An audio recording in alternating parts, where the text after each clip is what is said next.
ओम श्री राम जय राम जय जय राम। ओम श्री राम जय राम जय जय राम। ओम श्री राम जय राम जय जय राम। ओम श्री राम जय राम जय जय राम। श्री राम जय राम जय जय राम। श्री राम जय राम जय जय राम। श्री राम जय राम जय जय राम। श्री राम जय राम जय जय राम। ओम श्री राम जय राम जय जय राम। ओम श्री राम जय राम जय जय राम। ओम श्री राम जय राम जय जय राम। ओम श्री राम जय राम जय जय राम। श्री राम जय राम जय जय राम। श्री राम जय राम जय जय राम। श्री राम जय राम जय जय राम। श्री राम जय राम जय जय राम। ओम श्री राम जय राम जय जय राम। ओम श्री राम जय राम जय जय राम। ओम श्री राम जय राम जय जय राम। ओम श्री राम जय राम जय जय राम। श्री राम जय राम जय जय राम। श्री राम जय राम जय जय राम। श्री राम जय राम जय जय राम। श्री राम जय राम जय जय राम। पुंडलिकावरदे हरी विठ्ठल श्री ज्ञानदेव तुकाराम पंढरीनाथ भगवान की जय। श्री नवनाथ महाराज की जय। अवधूत चिंतन श्री गुरुदेव दत्त वासुदेव हरी।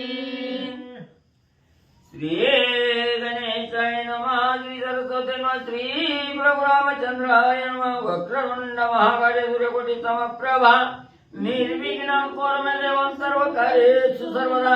गणनाथ विश्वोग्र बृहस्पति पंचायतानि स्मरे नित्यवेदवाणी प्रवर्तते। गुरुर्ब्रह्मा गुरुर्विष्णु गुरुर्देवो महेश्वरा। गुरुर्साक्षात् परब्रह्म तस्मै श्री गुरवे नमः। श्रोता भक्ता पूजित देव श्री रुक्मिणीवरा पांडुरंगाय नमः। पुंडलिकावरदे हरी विठ्ठल श्री ज्ञानदेव तुकाराम पंढरीनाथ भगवान की जय। श्री नवनाथ महाराज की जय। श्री गुरुदेव दत्त वासुदेव हरी।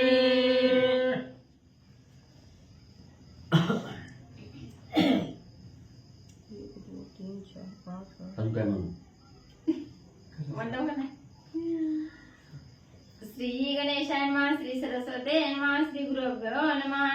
जय जय आजी त्रिभुवनेशा मच्छ कच्छ वराह सिंह वामन वेशा भार्गव राघव द्वारकाधीशा पूर्ण ब्रह्मा सर्वज्ञा। श्री गणेशाला वंदन करून श्री नवनाथाचं स्मरण सद्गुरूशी शरण जाऊन तिचं अनुसंधान आहे.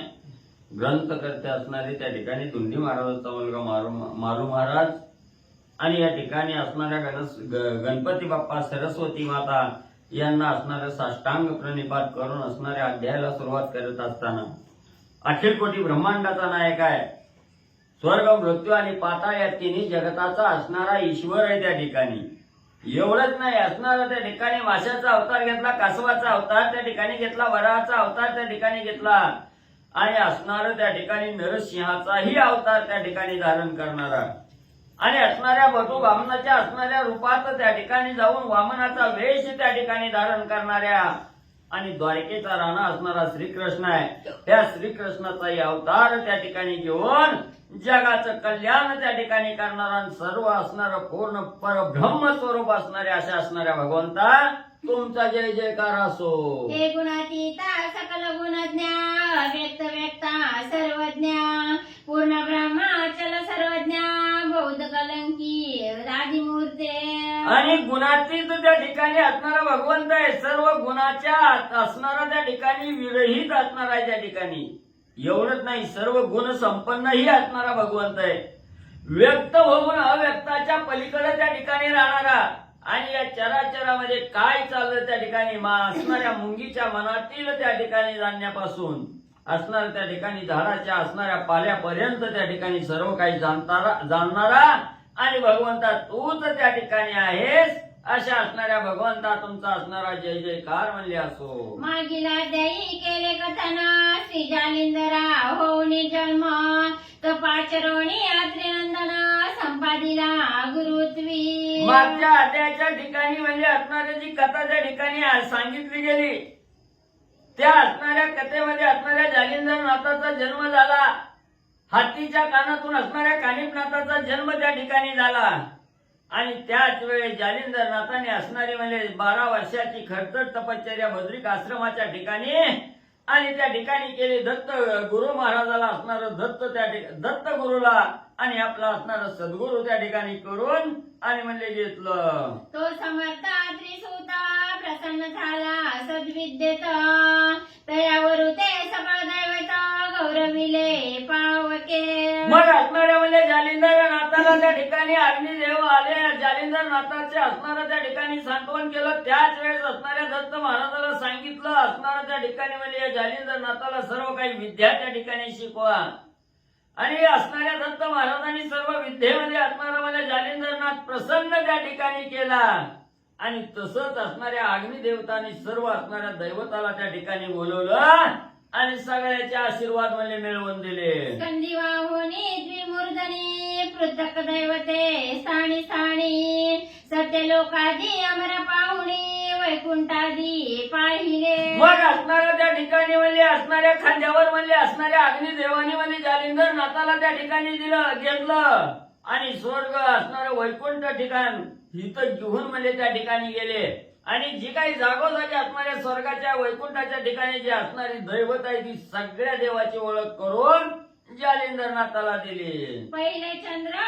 पहिले इंद्र चंद्रस्थाना मित्रवरून गंधर्व भेटून सुवरलोक भोरलोक तपलोकादी पाहून. मग असणाऱ्या अग्निदेवानी जालिंदरनाथाला आपल्या खांद्यावरच्या ठिकाणी बसवलं. वैकुंठाच्या ठिकाणी गेले. इंद्र चंद्र यांच्या असणाऱ्या म्हणजे ठिकाणी गेले. त्यांचे कृपा आशीर्वाद असणाऱ्या म्हणजे जालिंदरनाथाला प्राप्त करून त्या ठिकाणी दिले. पुढे तिथून असणारे मित्र वरुण आहे, गंधर्व आहेत आणि तसंच असणाऱ्या स्वर्गाच्या ठिकाणी राहणारे लोक किंवा असणाऱ्या म्हणजे या ठिकाणी भूत जमिनीवर राहणारी लोक आणि एवढंच नाही तपश्चर्येमध्ये श्रेष्ठ असणाऱ्या सगळ्याचे आशीर्वाद मिळवून जालिंदरनाथाला म्हणजे अग्निदेवाने दिले. यक्ष राक्षसा किन्नरांसहित गणगंधर्वादी गौरवणी समस्त वश केला जालिंदरनाथ अस्त्रविद्ये कारणे. मग सर्व काही असणारे यक्ष मंडळे असणारं गण गंधर्व किन्नर आहेत यांच्या सहित सगळ्यांनी असणाऱ्या जालिंदरनाथाचा गौरव त्या ठिकाणी केला. जालिंदरनाथाला वश करून त्या ठिकाणी घेतलं आणि सर्व काही अस्त्र विद्येमध्ये जालिंदरनाथ परांगत म्हणले झाले. या उपरी कानिफा करुणोदय होणी झाला विद्यामय तयाच्या वराकरिता सर्व देव सकल दैवते विटंबिले. मग यानंतर असणारा म्हणजे त्या ठिकाणी हत्तीच्या कर्णेंद्रियाद्वारे असणाऱ्या हत्तीच्या कानातून कानिपनाथाचा जन्म त्या ठिकाणी झाला. सर्व काही असणाऱ्या विद्या जालिंदरनाथांनी म्हणजे असणाऱ्या त्या ठिकाणी कानिपनाथाला दिल्या आणि कानिपनाथाला सर्व देवताचं वरदान मिळवण्यासाठी सर्व देवताला त्या ठिकाणी बोलवलं. देवतांनी मनाई त्या ठिकाणी केली. त्याच वेळी त्यांची असणारी विटंबना जालिंदरनाथांनी केली. विटंबोनी आपले छाती प्रसन्न केली वराप्रती उपरी गेले स्वस्थानाने गुती आश्रम बद्रिका सांडुनी मग सर्व देव असणाऱ्या त्या ठिकाणी म्हणले ह्या कानिपनाथाला वरदान देण्यासाठी इच्छुक नव्हते. त्यांनी असणाऱ्या त्या ठिकाणी विरोध केला. जालिंदरनाथाने आपल्या असणाऱ्या त्या ठिकाणी बोल दाखवलं गेलं. आपली असणारी युक्ती त्या ठिकाणी केली. सर्व देवाची विटंबना केली. देवाची फटफटीती झाली तेव्हा सगळे देव त्या ठिकाणी माघार घेतले आणि वर द्यायला प्राप्त त्या ठिकाणी झाले. त्यांनी सगळ्यांनी असणाऱ्या कानिपनाथाला वरदान दिलं.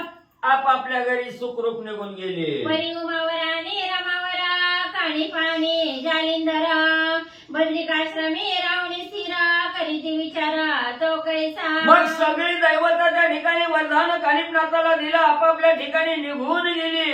इकडे असणारे महादेवजी विष्णू भगवंत कानिपनाथ आणि जालिंदरनाथ या चौघाची स्वारी बद्रिकाश्रमाच्या थांबली आणि पुढच्या कार्याचा विचार त्या ठिकाणी करू लागली. एकमेका बोलती आसुना आठवणी देवतांचे विमुंड मुंडना प्रसन्न झाले विटंबना बुद्धिहीना हे कैसे. मग चौघाचा मेळा त्या ठिकाणी बसला. कालच्या अध्यायाच्या ठिकाणी देवाची विटंबना केलेली जालिंदरनाथांनी याचा आठवण त्या चौघाला त्या ठिकाणी झाला. महादेवजी आहेत, विष्णू भगवंत आहेत, जालिंदरनाथ आहेत आणि असणारे कानिपनाथ आहेत.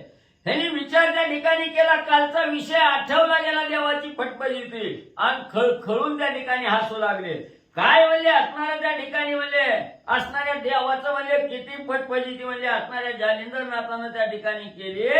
म्हणून सगळी देव म्हणले बुद्धिहीन म्हणजे त्या ठिकाणी होती. म्हणले एवढी असणाऱ्या आपदा करून घ्यायची किंवा त्रास करून घ्यायची काय गरज होती का म्हणले देवाला. परिधन्य जालिंदरा मिळाला यासी अवस्था दारुणा महिसी पूर्वी भिडले अपार राक्षसांसी पर्याय मिळाला नाही त्या. मग म्हणजे बुद्धिहीन असलं की असं म्हणले असणारी फटफटीती म्हणजे भोगावी त्या ठिकाणी लागते. म्हणून म्हणले त्या असणारा जालिंदर एवढा श्रेष्ठ म्हणजे ह्या देवाला त्या ठिकाणी मिळाला. आणि प्रत्येक देवाने प्रत्येक राक्षसाबरोबर म्हणजे आजपर्यंत युद्ध त्या ठिकाणी केली. अनेक राक्षसाला त्या ठिकाणी भिडली पण सगळ्यावर विजय देवाने त्या ठिकाणी गाजवला. पण जालिंदर सारखा असणारा योद्धाच म्हणजे देवाला आजपर्यंत त्या ठिकाणी मिळाला नाही.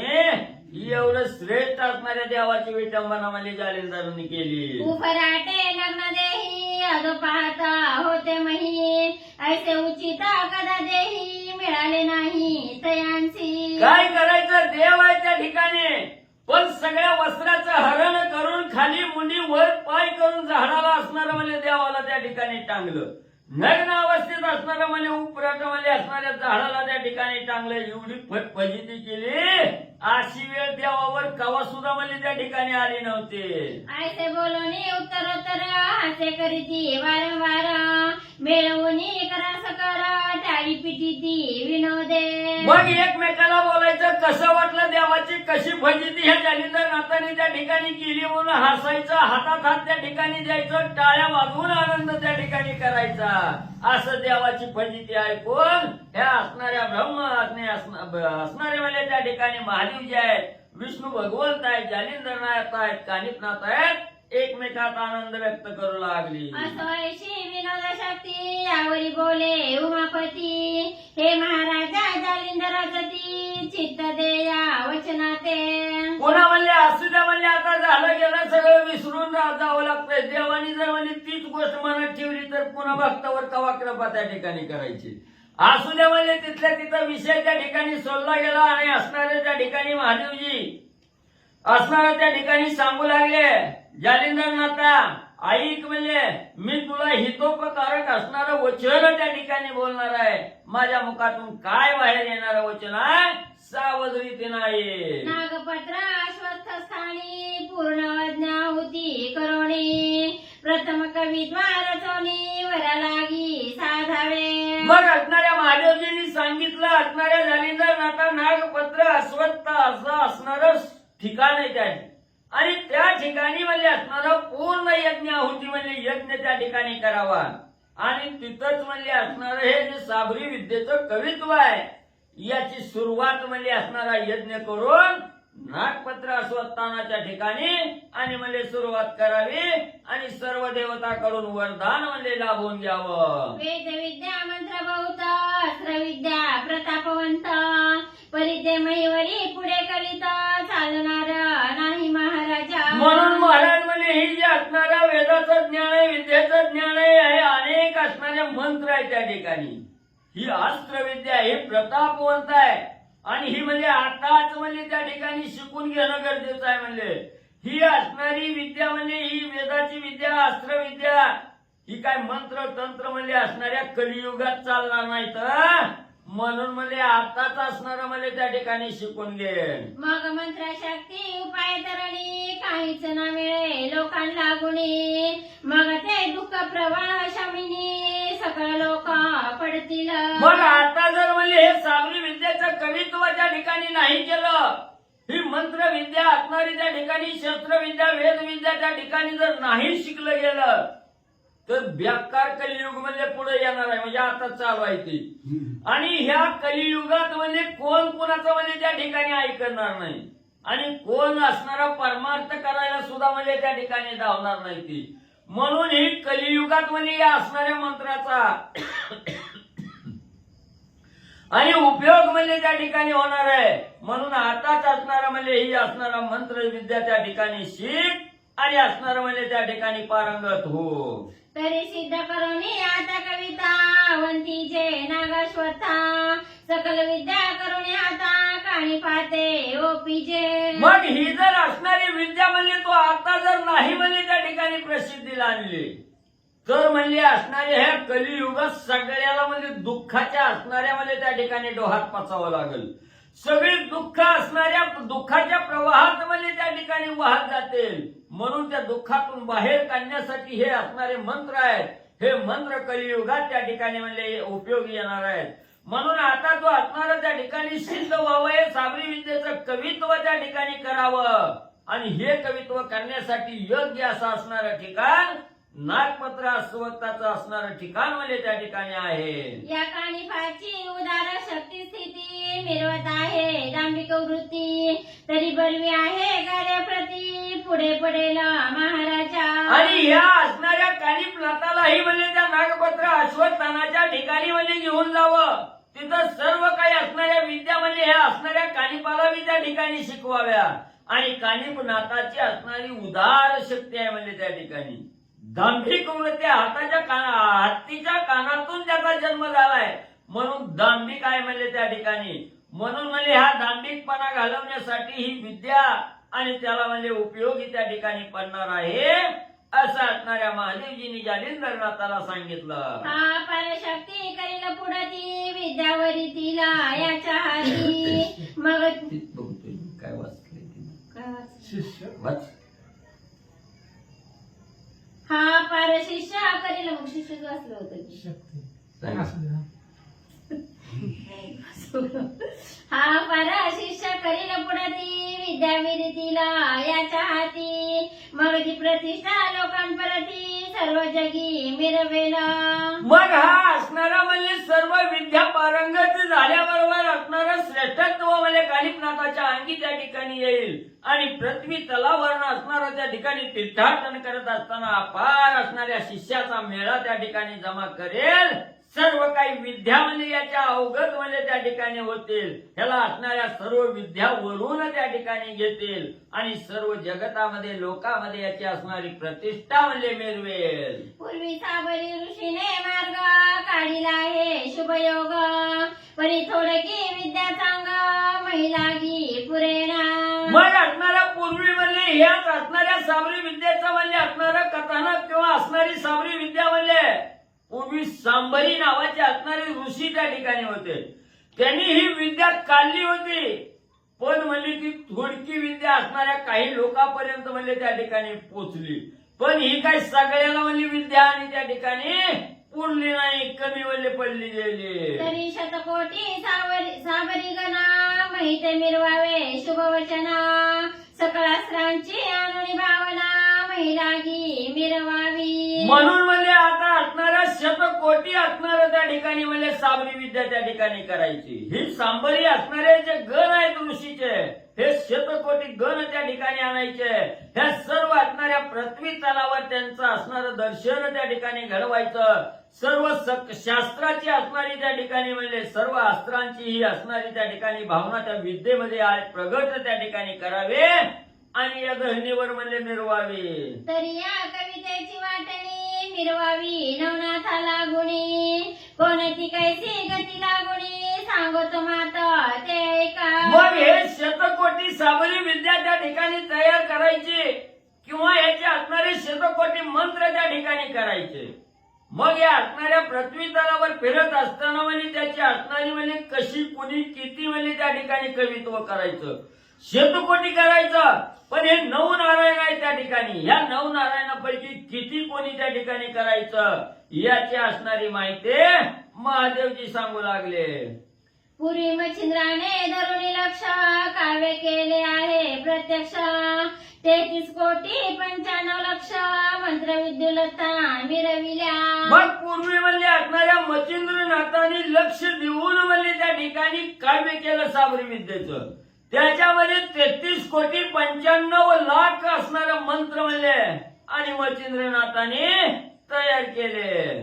या परी गोरक्ष गोष्टी होती मिरवेला 9 लक्ष 12 कोटी, 5 कोटी 1 लक्ष शेवटी मिननाथ मिरवेला. यानंतर असणारे गोरक्षनाथ म्हणजे आपल्या असणाऱ्या हटवतीनं म्हणजे असणारे 9 लाख 12 कोटी असणारे त्या ठिकाणी म्हणजे मंत्र काव्य त्या ठिकाणी करतील आणि शेवटी असणारं म्हणजे त्या ठिकाणी 5 कोटी 1 लाख असणारे मिननाथ आणि साबरी विद्येचं मंत्र म्हणजे त्या ठिकाणी तयार करते. 9 कोटी 7 लक्ष चरपटनाथ करील की प्रत्यक्ष, 7 कोटी 4 लक्ष भरतरीनाथ करील की. मग पुढे असणारे चरपटीनाथ उदयाला त्या ठिकाणी येणार आहेत. ते 9 कोटी असणारा 7 लाख मंत्र म्हणजे त्या ठिकाणी करतील आणि 7 कोटी 4 लाख मंत्र भरतरीनाथ म्हणजे करतील. 3 लक्ष 2 कोटी रेवणनाथ करील शेवटी, 1 लक्ष 1 कोटी वटसिद्धनाथ करील की. परत म्हणजे त्यांच्यानंतर म्हणजे असणारे रेवणनाथ म्हणजे उदयाला त्या ठिकाणी येतील. ते 3 लाख 2 कोटी असणारे म्हणजे मंत्रविद्या त्या ठिकाणी करतील आणि वटसिद्ध नागनाथ वडवळच्या ठिकाणी राहून 1 लाख 1 कोटी विद्या आणि पारंगत म्हणजे करतील. 34 कोटी 12 लक्ष श्री जालिंदराने करावे प्रत्यक्ष, 6 कोटी 8 लक्ष कानिफाने मिरवावे. आणि हे जालिंदरा म्हणजे राहिलेले म्हणजे 34 कोटी 12 लाख तुम्ही म्हणजे त्या ठिकाणी मंत्र तयार करायचे आणि 6 कोटी 8 लाख राहिलेले मंत्र कानिफनाथ म्हणजे करतील. अशुभ प्रयोग गोरक्षर हाटी स्थापून योजावे शतकोटी, पुढे लोका साधन जेठी होणार नाही महाराजा. मग त्या ठिकाणी अशुभ गोष्टीवर त्या ठिकाणी म्हणजे उपयोगी पडणारे जे असणारे मंत्र आहेत त्या ठिकाणी ही गोरक्षनाथ म्हणजे त्या ठिकाणी करतील आणि असणारं शासन मिळून म्हणजे असणारे शतकोटी असणारे मंत्र लोकांच्या साधनेसाठी, लोकांच्या जगाच्या उपकारासाठी आणि त्या ठिकाणी म्हणजे करावे. म्हणून ऐसे योजनी साधना मंत्र प्रयोगी करावे प्रवीण, ते न करिता सकळ जन सुख होईल रोगाते. मग हे मंत्र म्हणजे पुन्हा कलियुगात म्हणजे कुठलीही लोक म्हणजे त्या ठिकाणी करणार नाहीत. मग पुन्हा असणारं काव्यच म्हणजे त्या ठिकाणी थांबणार आहे. म्हणून म्हणजे आताच याचा असणारा विचार करून हे मंत्र त्या ठिकाणी तयार करावे, त्याच्यामध्ये प्रवीण त्या ठिकाणी व्हावे. ते असणाऱ्या सर्व जनाला जर त्या ठिकाणी कळालं, लोकांना कळालं तर सगळ्याच्या उपयोगाचं होईल आणि सर्व म्हणजे असणाऱ्या रोगातून मुक्त म्हणजे त्या ठिकाणी होतील. तरी हे जन उपकारासाठी जीवा करावी आटाटी, तुम्हा ते सांगावी अशी गोष्टी नोहे सर्वज्ञ आम्हा ते. मग म्हणजे हे जन उपकारासाठी हे साबरी कवित्व म्हणजे त्या ठिकाणी असणाऱ्या उपयोगाला त्या ठिकाणी येणार आहे.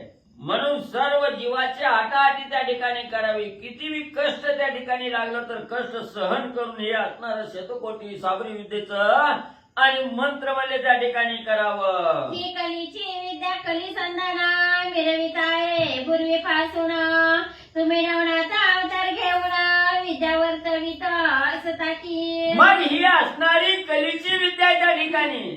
म्हणून म्हणजे ही पूर्वीपासूनच म्हणजे असणाऱ्या त्या ठिकाणी म्हणजे अस्तित्वात आलेले आहे. आणि तुम्ही असणारे नवनाथ हे नवनारायणाचा अवतार त्या ठिकाणी आहात. म्हणून म्हणजे ही असणारी सर्व विद्या जी आहे ही विद्या तुम्हाला म्हणजे अवगत असणं गरजेचं आहे. तुम्ही जाणणारा भविष्योत्तर तरी या कलित करावा प्रसार आम्ही सांगावे असे थोर तुम्हा योग्य साजेना. म्हणून तुम्ही असणाऱ्या नवनारायणाचे अवतार त्या ठिकाणी आहात, नवनाथ त्या ठिकाणी आहात.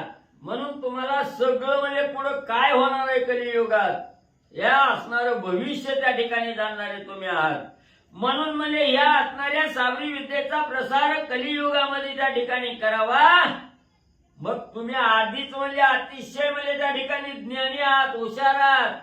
आम्ही म्हणजे त्या ठिकाणी सांगावं एवढं मोठं म्हणजे आम्ही त्या ठिकाणी नाही.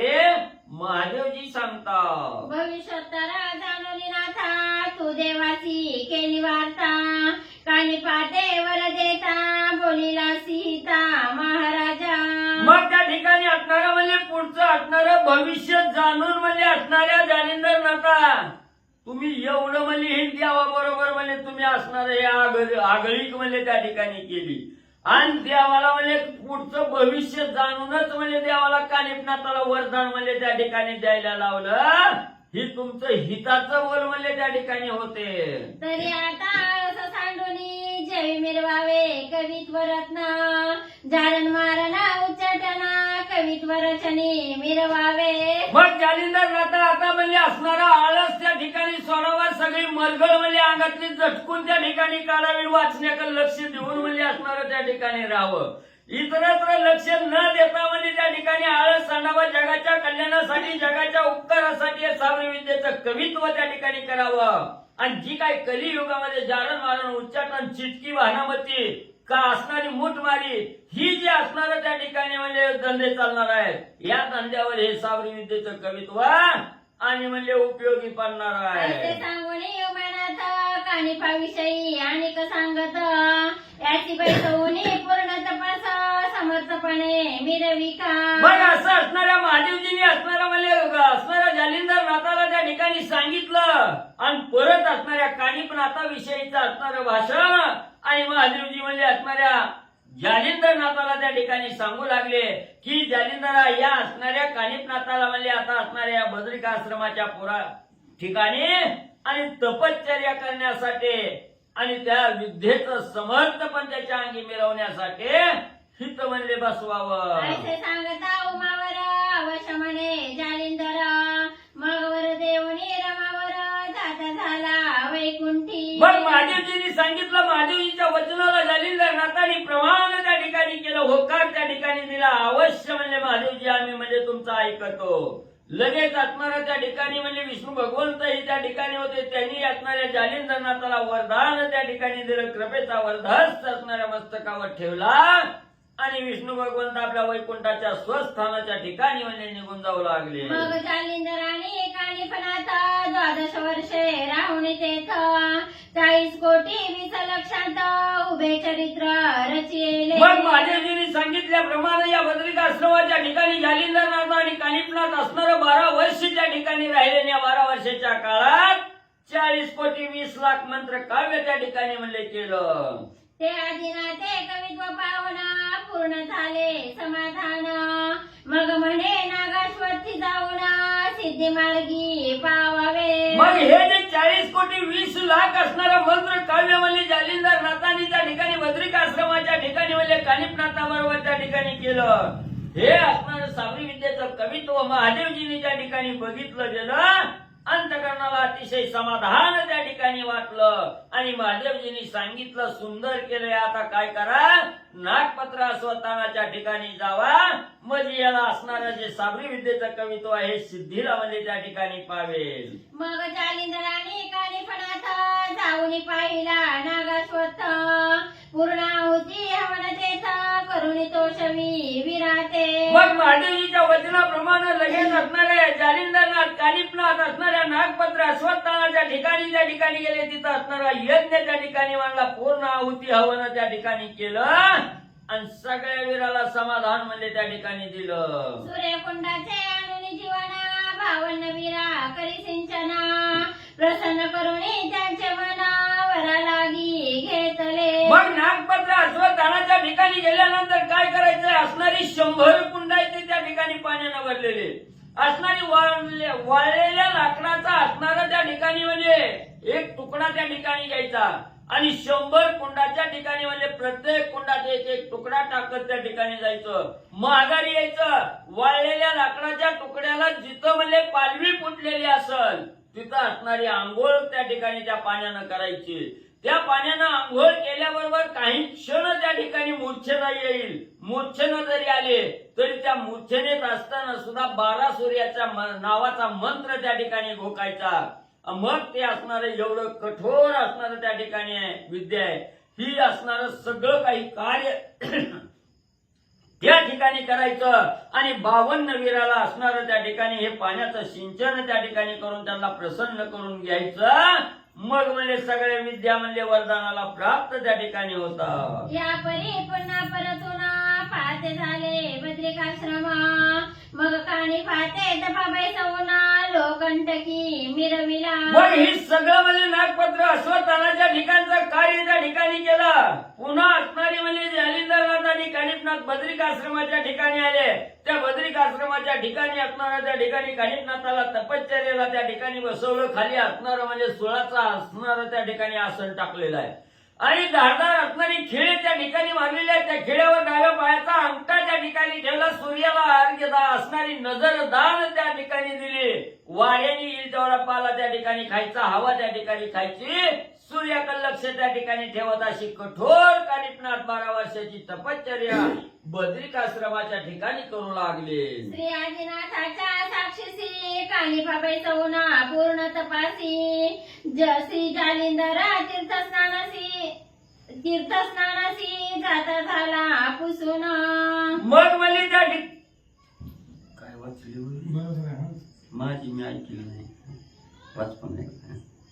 श्री आदिनाथाच्या साक्षीसी कानिफाबाई सवना पूर्ण तपासी श्री जालिंदरा तीर्थस्नानासी जाता झाला पुसून. मग म्हणजे तिथून असणाऱ्या त्या ठिकाणी पुन्हा म्हणजे असणाऱ्या बद्रिकाश्रमाच्या ठिकाणी आले. तिथं तपश्चर्याला कानिफनाथाला त्या ठिकाणी बसवलं आणि महादेवजीच्या साक्षीनं असणाऱ्या त्या ठिकाणी कानिफनाथाला तपश्चर्येसाठी त्या ठिकाणी बसवलं. महादेवजी त्या ठिकाणी सर्व काही कमी जास्त लक्ष म्हणजे कानिफनाथावर त्या ठिकाणी देत होते आणि तिथं असणारे जालिंदरनाथ पुन्हा तीर्थ स्नानाला म्हणजे महादेवजीला विचारून त्या ठिकाणी यांनी स्नान करण्यासाठी म्हणले गेले. त्याची ठाई बद्रिकाश्रमात काणी पाणी श्रीकृष्णनाथ तप करीती भागीरथी तीरात तीव्र काननी बैसलुनिया.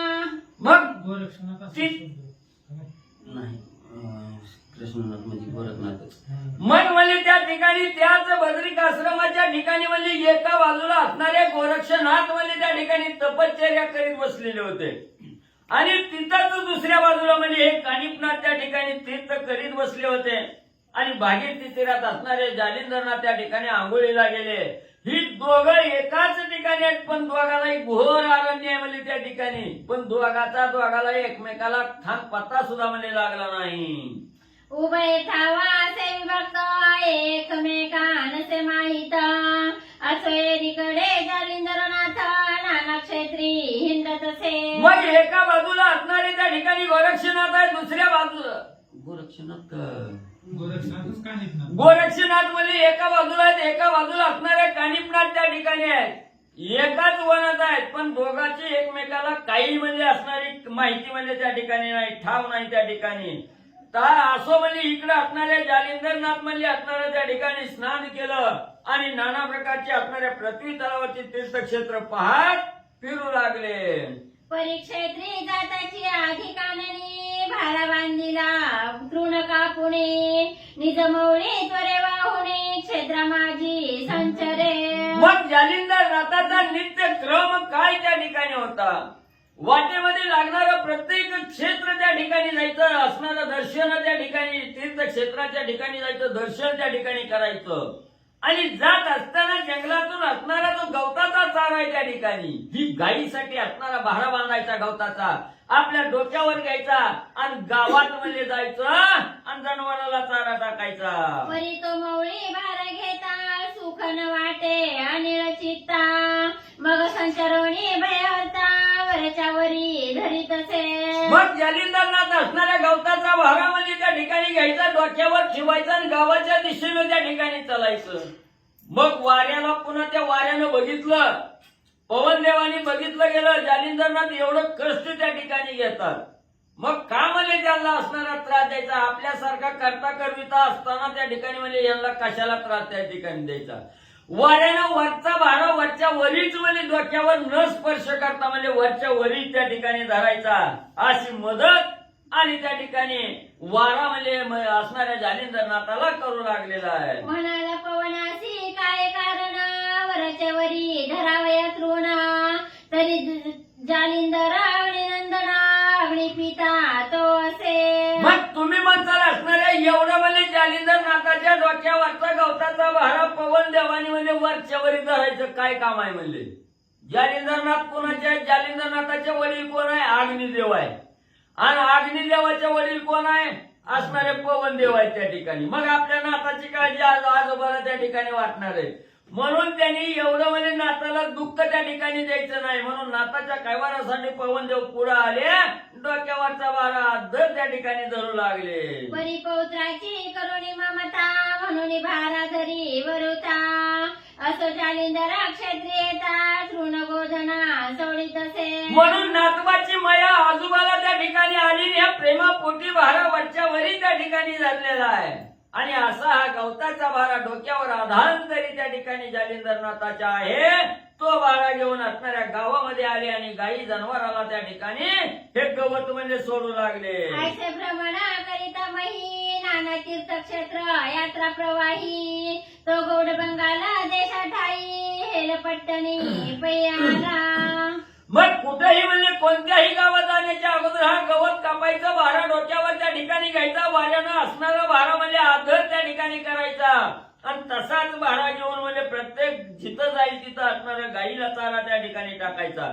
अशी नाना प्रकारची तीर्थयात्रा करत करत म्हणजे असणाऱ्या त्या ठिकाणी आणि जालिंदरनाथाची स्वारी गौड बंगाल नावाचा देश आहे, त्या देशामध्ये असणारं हिलापट्टण नावाचं गाव आहे, त्या ठिकाणी जालिंदरनाथाची स्वारी आली. ऋणभारा मिरवणी माथी परितो मिरवे सर्व हाती आदर चाले मस्तकावरती लोक पाहती निज दृष्टी. मग एवढा गवताचा भारा डोक्यावर त्या ठिकाणी धरलेला आहे आणि डोक्याच्या वरी आधांतरी असणारा भारा आहे त्या ठिकाणी.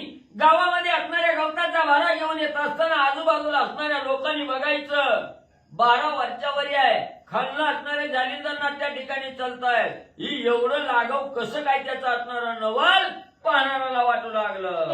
पट्टणा ती विस्तीर्ण बुद्धी प्रयुक्त तेथील जन जालिंदराचे चिन्ह पाहून आश्चर्य करीती मानसी. मग हेला पट्टण हे काय गाव बारकन होतं, अतिशय भलं मोठं विस्तीर्ण असणारं गाव आहे त्या ठिकाणी.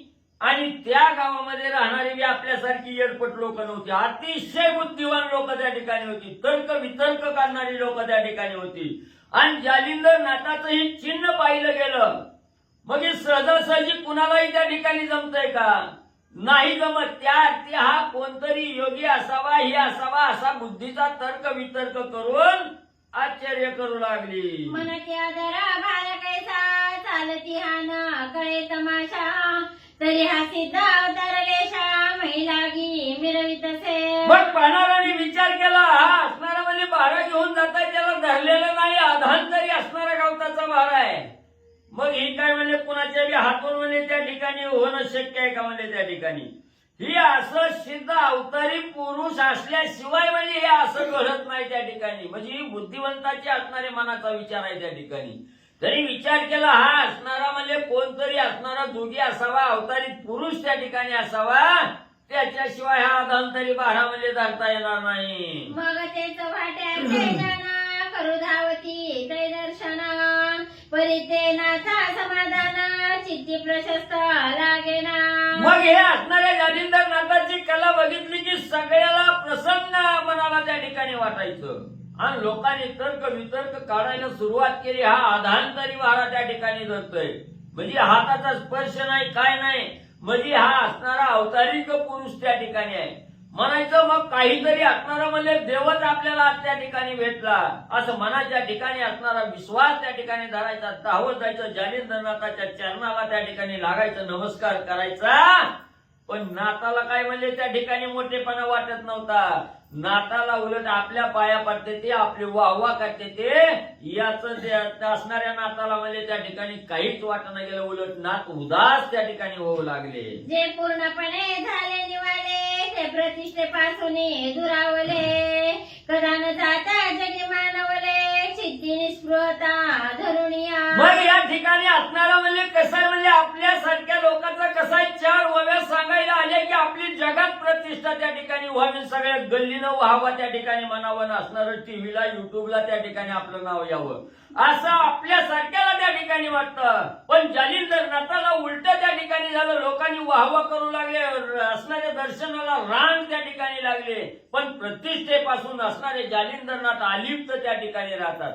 कोण राहतात? जे निस्पृह त्या ठिकाणी झाल्यात, संसाराच्या आशा त्या ठिकाणी सोडली, बायका लेकराची असणारी आशा सोडली, धनाच्या असणारी लोलुपता त्या ठिकाणी सोडली, आज सगळ्यावर पाणी ज्यानं टाकलं, निस्वार्थ त्या ठिकाणी झाला, त्याला असणाऱ्या प्रतिष्ठेचं काही देणं घेणं त्या ठिकाणी नसतं. म्हणून प्रतिष्ठेपासून अलिप्त त्या ठिकाणी जालिंदरनाथ होते. म्हणून कुणी म्हणजे असणारं पाया पडायला जरी आलं तरी त्याला चांगलं काही वाटणार. बृहस्पतीचे परिपाडी तया होत असे सर्वार्थ जोडी, परी तो वेडियात मारी दडी, लोकमहिमा भयास्तव.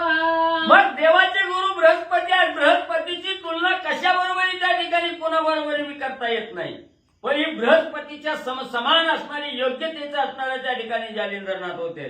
पण म्हणजे हे समाजामध्ये वावरत असताना केव्हाही आपला मोठेपणा त्या ठिकाणी दाखवला नाही. हीन दीन अवस्था त्या ठिकाणी दाखवायची. एवढं येड्यात त्या ठिकाणी निघायचं, कवा शाण्याच्या संगतीला बसायचं नाही, सगळं येड्याचा बाजार त्या ठिकाणी करायचा.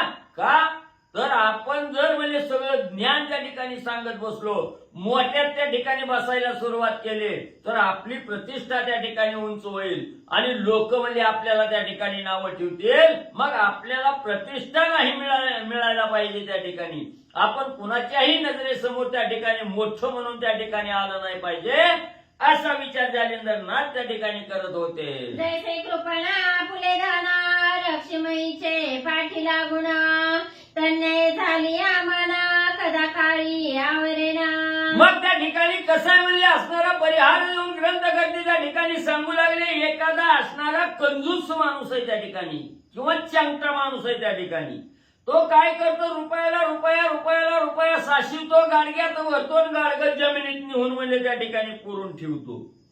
त्याला जसं म्हणजे असणारा त्या ठिकाणी चेंगटा माणूस आपलं धन म्हणजे त्या ठिकाणी पाठीशी म्हणजे लपू असणाऱ्या जमिनीत पुरून म्हणजे त्या ठिकाणी ठेवतो, तसं जालिंदरनाथ आपलं असणारं जे ज्ञान आहे हे ज्ञान जनतेला कवा त्या ठिकाणी दाखवत नव्हते. का एकदा जर दाखवलं, लोकांची असणारी वाहवा पाठीवर थाप जर त्या ठिकाणी मिळायला लागले तर अनेक उदाहरणाच्या युगामध्ये त्या ठिकाणी आहेत.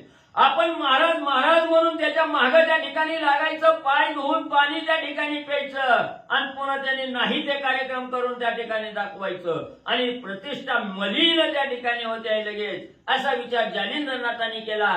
जसा धन असणारा त्या ठिकाणी म्हणजे कंजूस माणूस झाकून ठेवतो, तसं हे जालिंदरनाथ आपलं सगळं ज्ञान, हे जे काय प्रतिष्ठा आहे, ही प्रतिष्ठा सगळी झाकून म्हणजे त्या ठिकाणी ठेवत होते. असो मग जालिंदरनाथ आधी तोषे तृण भारत मोडे आणीत, पाहुणे गोधनाची मामात तृण सोडी तयांची. मग असं म्हणले, अशा प्रकारे जालिंदरनाथ प्रतिष्ठेपासून लांब त्या ठिकाणी राहत म्हणले. अतिशय आनंदाने असणारा गवताचा भारा डोक्यावर त्या ठिकाणी घ्यायचा, गावात यायचं, जिथं असणाऱ्या गायीचा पाळा आहे तिथं गायीच्या असणाऱ्या गोट्यात त्या ठिकाणी जायचं, ती असणाऱ्या गवताची पेंडी त्या ठिकाणी सोडायची, गायीला त्या ठिकाणी टाकायची, असा नित्यक्रम जालिंदरनाथ करू लागले. मग गलिकुची गंधमोरी तेथे जाऊनी वस्ती करी, भिक्षा मागून क्षेत्रा भितरी उदरनिर्वाह करीत असे. मग त्या ठिकाणी असणाऱ्या गाईला भारा त्या ठिकाणी टाकायचा. जी काही भिक्षेचं अन्न त्या ठिकाणी आपल्याला प्राप्त झालेलं आहे, हे भिक्षेचं अन्न बरोबर त्या ठिकाणी घ्यायचं. जेवायला सुंदर असा 5 मजली 8 मजली बंगला बघून त्या ठिकाणी जायचं, असा विचार जालिंदरनाथाचा नव्हता.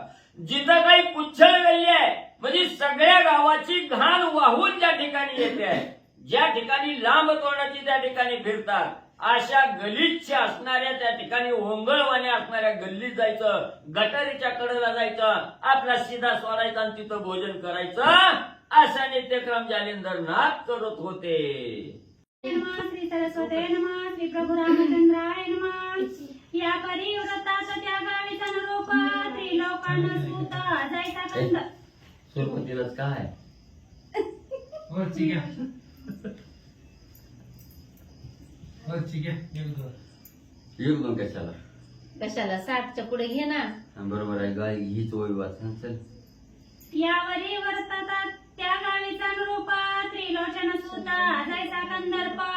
तयाचे वर्णिता स्वरूप सरस्वतीसी न सुचेवो.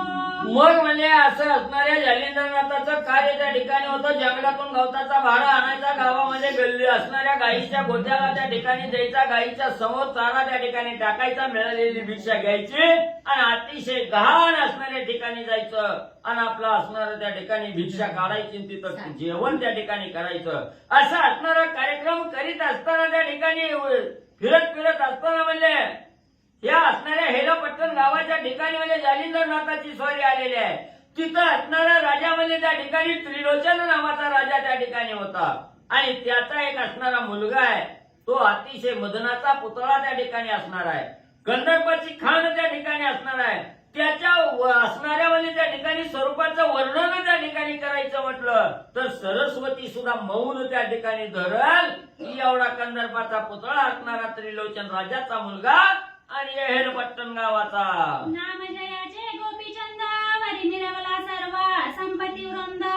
दिव्यामुप अमरभद्र पावनीला जय कुबेर तो. मग त्या ठिकाणी या त्रिलोचन राजा म्हणजे हे असणाऱ्या त्या ठिकाणी नगरीचा राजा होता. त्याचा मुलगा गोपीचंद असा नावाचा त्या ठिकाणी होता आणि एवढी संपत्ती होती. त्या संपत्तीची गणना कुबेराला जर करायला लावली तर त्याला सुद्धा त्या ठिकाणी मोजमाप सापडत नव्हतं.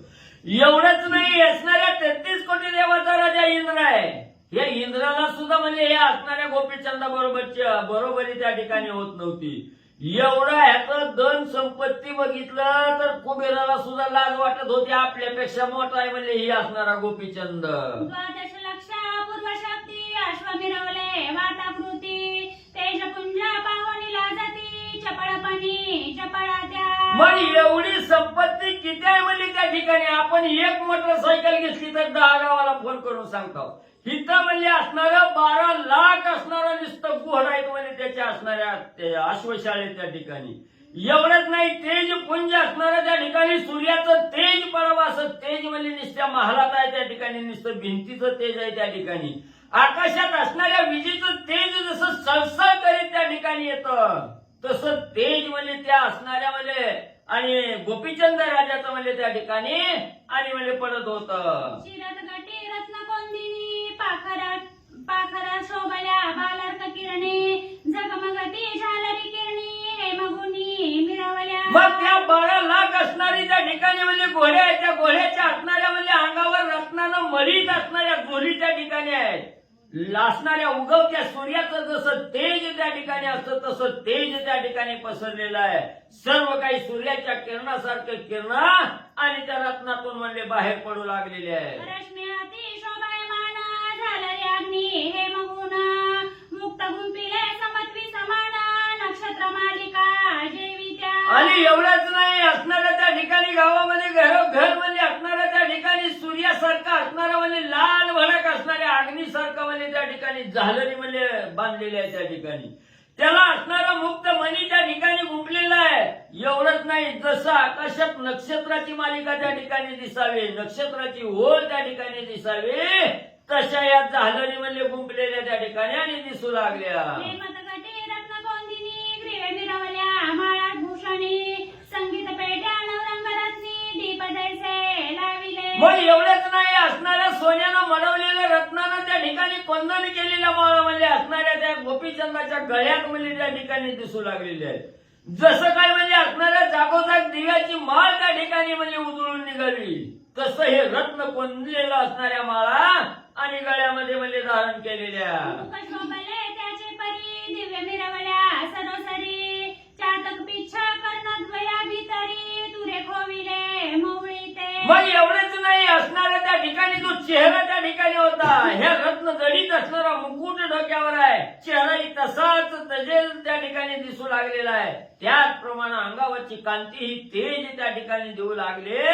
असणाऱ्या त्या ठिकाणी म्हणजे चातक पक्षासारखा असणारा त्या ठिकाणी आणि असणाऱ्या डोक्यावर जसा चातक पक्षाच्या डोक्यावर म्हणजे असणारा पिसारा तुरा त्या ठिकाणी असतो, तसा तुरा म्हणजे टोपीमध्ये खवलेला आहे. आणि पुष्पवृष्टी रत्न जडित गेंदा जोडिया तेज भरित चार जामे लकलकित चपळे उन्हा अधिक ते. मग एवढंच नाही, असणाऱ्या त्या ठिकाणी म्हणजे जे असणारे गेंडे त्या ठिकाणी होते, ते गेंडे ही म्हणजे अतिशय म्हणजे त्या ठिकाणी तरबेज त्या ठिकाणी होते. वाऱ्याच्या वेगापेक्षाही जास्त वेग त्या ठिकाणी धारण करणारे आणि अतिशय वेगानं त्या ठिकाणी बाजी मारून पुढे पाळणारे अशा असणारे गेंड्याच्या जोडी सुद्धा म्हणजे त्या ठिकाणी शोभून दिसत होत्या. 12 लक्ष ऐसिया परी वाजी मिरवती चमू भीतरी प्रत्येक पाता संमत सरी उदती सूता मिरवले. मग एवढंच नाही, 12 लाख म्हणजे असणाऱ्या त्या ठिकाणी हत्ती सुद्धा म्हणजे त्या ठिकाणी होते. अतिशय शूरवीर बलाढ्य असणारे हत्ती सुद्धा त्या ठिकाणी आणि म्हणजे दिसत होते. की आर करुदयी स्पृहा होती मातेला बली श्याम कर्ण मूर्ती त्या स्पृहेची करावया शांती 12 लक्ष प्रगटले. किंवा म्हणजे असणाऱ्या सूर्याच्या हृदयामध्ये जसं म्हणजे असणाऱ्या त्या ठिकाणी श्याम कर्ण. बरोबर आहे का? काय चुकायला लागले? सूर्याला वाटतंय आपल्यापेक्षा सुद्धा भारी गोड आहे ह्याच्या कसे वाचा. वाच मग सांगितलं. तीच घ्या एकदा म्हणजे लक्षात येईल. की आर करुदयी स्पृहा होती मातेला बली श्याम कर्ण मूर्ती त्या स्पृहेची करावया शांती 12 लक्ष प्रगटले. मग असणाऱ्या सूर्याला सुद्धा त्या ठिकाणी वाटलं आपल्यापेक्षा तेजस्वी असणारा म्हणजे हा असणारा श्यामकर्ण घोड्या आहे म्हणजे त्या ठिकाणी. म्हणून त्या असणारा त्याचा हेवा त्या ठिकाणी वाटला ना आपल्यापेक्षा अधिक सुंदर त्या ठिकाणी दिसावा, म्हणून म्हणजे असणाऱ्या त्या ठिकाणी 12 लाख असणारं दिव त्या ठिकाणी उजळावं तसं तेज आणि त्या ठिकाणी म्हणजे पडू लागलं. त्याची परी गज समूह मत्त पावनी लाजे ऐरावत चित्ती म्हणे क्षोभणी सर्वत्र रत्ने उपजली महिवरी. मग त्याचप्रमाणे असणारा हत्तीही म्हणजे तसंच त्या ठिकाणी होता. जो असणाऱ्या सर्व हत्तीमध्ये जो श्रेष्ठ असणारा जो समुद्रातून मंथन करून निघालेल्या जे असणारं रत्न आहे त्या ठिकाणी ते ऐरावत हत्ती आहे. या ऐरावत हत्तीला सुद्धा त्या राजाचा हत्ती बघून त्या ठिकाणी वाटत होतं की ही काय असणारी रत्नच म्हणजे समुद्रातून प्राप्त झालेली रत्नच आहे की काय, याचं नवल ऐरावत हत्तीला त्या ठिकाणी होऊ लागलं. विशाळ शुंडा गिरे जाती आधारे द्वंद्वत शोभती तया वेष्टुनी चुडे पाहती रत्न कोंदणी मिरवले. मग त्या असणाऱ्या हत्तीच्या विशाल असणाऱ्या म्हणजे त्या ठिकाणी सुंडा दिसू लागलेल्या आहे. त्या सुंडेवर असणारा त्या ठिकाणी हिऱ्यानं म्हणजे मारवलेला आहे आणि असणारं दंत दात जर त्या ठिकाणी बघितलं गेलं तर अधांतरी असणारं त्या ठिकाणी म्हणजे जणू की काय असणारं त्या ठिकाणी रत्नच त्या ठिकाणी असावं तसं असणारे दात त्या ठिकाणी हत्तीचे आणि दिसू लागले. ग्रीवे घंटिकाये मगुनी तया माझी रत्नपाणी हिरे माणिका पाच तरणी नवरंगी शोभले. मग असणाऱ्या त्या हत्तीच्या गळ्यामध्ये असणाऱ्या सोन्याच्या दोऱ्यामध्ये गुंतलेला हिरक माणिक पाचू याच्यापासून म्हणजे असणारी बनवलेली माळ आहे आणि ही माळ गळ्यामध्ये घातल्यानंतर अतिशय सुंदर अशी ढाळ आणि त्या ठिकाणी देऊ लागलेली आहे. या परी पृष्टी झुली व्यक्त तयावरी झालरी लखलखित हे मगुनी गोहुनी मुक्त ढाळ देती सुरवाड.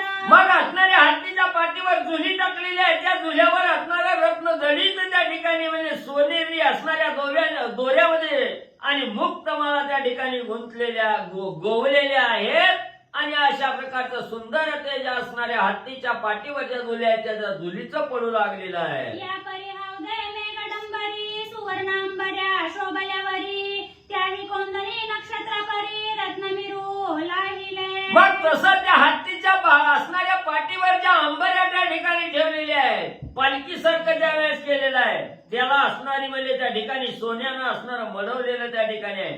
त्याच्यावर जशा आकाशात असणारे नक्षत्र त्या ठिकाणी असावे तेच नक्षत्र आणून असणाऱ्या अंबारीला बसवले की काय असं पाहणाऱ्याला दिसू लागलं. कोणी रिक्त कोणी ऐसे परिते भासती पर्वत जैसे पृष्ठी पताका पासे पर्वत मौळी तरुजेवी. मग असणारं कोण म्हणजे असणारं एखादा हाती रिकामा, एखादा हातीच्या अंगावर असणारी झूल आहे, एका दुसऱ्या हत्तीवर म्हणजे असणारी अंबारी आहे त्या ठिकाणी. मग ज्याच्या असणाऱ्या पाठीवर म्हणजे अंबारी त्या ठिकाणी ठेवलेली आहे ते भले मोठे असणारे पर्वतच आहेत की काय असं त्या ठिकाणी दिसू लागलं. पाठीवर असणाऱ्या पताका त्या ठिकाणी लावल्या की भल्या मोठ्या पर्वतावर जसं झाड त्या ठिकाणी असावं तसं झाडासारखे असणारे ध्वज आणि त्या हत्तीच्या पाठीवर त्या ठिकाणी दिसू लागले. जैसे गज ऋतू ते मिश्र विराजले ती दश सहस्र पायिक स्वार दास चक्र राया पुढे धावती. मग हे असणारे हत्ती जे आहे त्या ठिकाणी हे हत्ती म्हणजे असणारे 10,000 म्हणजे हत्तीचा मेळा त्या ठिकाणी आहे. आणि त्या हत्ती बरोबर असणारे सेवक जे आहेत ते सेवक तेवढे त्या ठिकाणी म्हणजे असणाऱ्या आनंदानं त्या ठिकाणी चालू लागलेले आहेत. आणि जे असणारे पायी चालणारे जे असणारे म्हणजे पायी चालक आहे त्या ठिकाणी तेही राजाच्या पुढं अतिशय वेगानं म्हणजे धावू लागलेले आहे. शरीदार चोपदार पूर्ण बोथाटे पुकारदार यंत्रधारी अश्वस्वार राया समोर धावती. मग तसंच असणाऱ्या राजाच्या आजूबाजूला छडीदार आहे, चौकदार आहे त्या ठिकाणी कुणी असणारं त्या ठिकाणी पुकार देणार आहे म्हणजे पुढे चला थांबा हे असणार सांगणारं त्या ठिकाणी आहेत. हातामध्ये असणारं त्या ठिकाणी यंत्र गोळ त्या ठिकाणी घेतलेले आहेत. असणाऱ्या घोड्यावर स्वार झालेले आणि घोडेस्वार त्या ठिकाणी आहेत. राजाच्या माग पुढे त्या ठिकाणी धावू लागले. अति उग्र कडतरपती मिरवल्या जैशा कृतांत मूर्ती की युद्ध कुंडीचे पावक होती घेते आरती परचक्र. किंवा म्हणजे एवढं उग्र म्हणजे त्या ठिकाणी हे हत्ती त्या ठिकाणी दिसत होते जसं काय असणारा कृतांत काळाचीच मूर्ती त्या ठिकाणी प्रगट झाली की काय असं त्या ठिकाणी पाहणाऱ्याला वाटत होतं. किंवा असणाऱ्या यज्ञ कुंडीचा असणारा अग्नी जसा तेजस्वी त्या ठिकाणी दिसतो तसं हे असणारं त्या ठिकाणी तेज त्या ठिकाणी दिसून येऊ लागलेलं आहे. आणि जे काही परचक्राच्या ठिकाणी हे परचक्र या यज्ञ कुंडाचा असणारी जी आरती आहे त्या आरती घेण्यासाठी म्हणजे येतात. या परी रावतो कृपाळ शोभे जैसा तमाल नीळ बरवेपणी अति जळाळ कंदर्पपंथी निर्वितसे. मग असा हा राजा आहे त्या ठिकाणी सर्व प्रजेवर कृपा करणारा कृपाळ असणारा राजा आहे. जसं काय असणारे महादेवजी त्या ठिकाणी असावे असं त्या ठिकाणी त्याच्या अंगी असणारं कंदर्प आहे तसा असणारा त्या ठिकाणी मदनाचा पुतळा असा राजा त्या ठिकाणी आणि दिसू लागला. स्वरूप लक्षणी गोपीचंद समता न पावे आणि गौड वृंद चंद्रचूडा म्हण्या लागी अबाध कलंक देही म्हणून. मग असा हा स्वरूप लावण्य खान त्या ठिकाणी असणारा गोपीचंद आहे. ह्या गोपीचंदाची बरोबरी कुणालाही म्हणजे त्या ठिकाणी करता येत नव्हती. एवढा असणारा त्या ठिकाणी कसल्याही प्रकारचा असणारा कलंक या असणाऱ्या गोपीचंदाच्या देहाच्या ठिकाणी आणि म्हणले नव्हता. दृष्टांत संमत देखा तरी तोही तीव्र दाहक पंता चपला तेजा परी ब्याड्या चित्ता मेघा माझी दडताती. मग असणाऱ्या सूर्याचा दृष्टांत त्या ठिकाणी द्यायचं म्हटलं गेलं तर सूर्याजवळ सुद्धा असणारी समता त्या ठिकाणी नाही. तो असणारा कधी दाहक होतो कधी शांत त्या ठिकाणी असतो. म्हणून सूर्याजवळ दाहकता आहे तशी असणाऱ्या ह्या म्हणजे गोपीचंदा असणाऱ्या जवळ म्हणजे दाहकता त्या ठिकाणी नव्हती. तो शीतळ त्या ठिकाणी होता.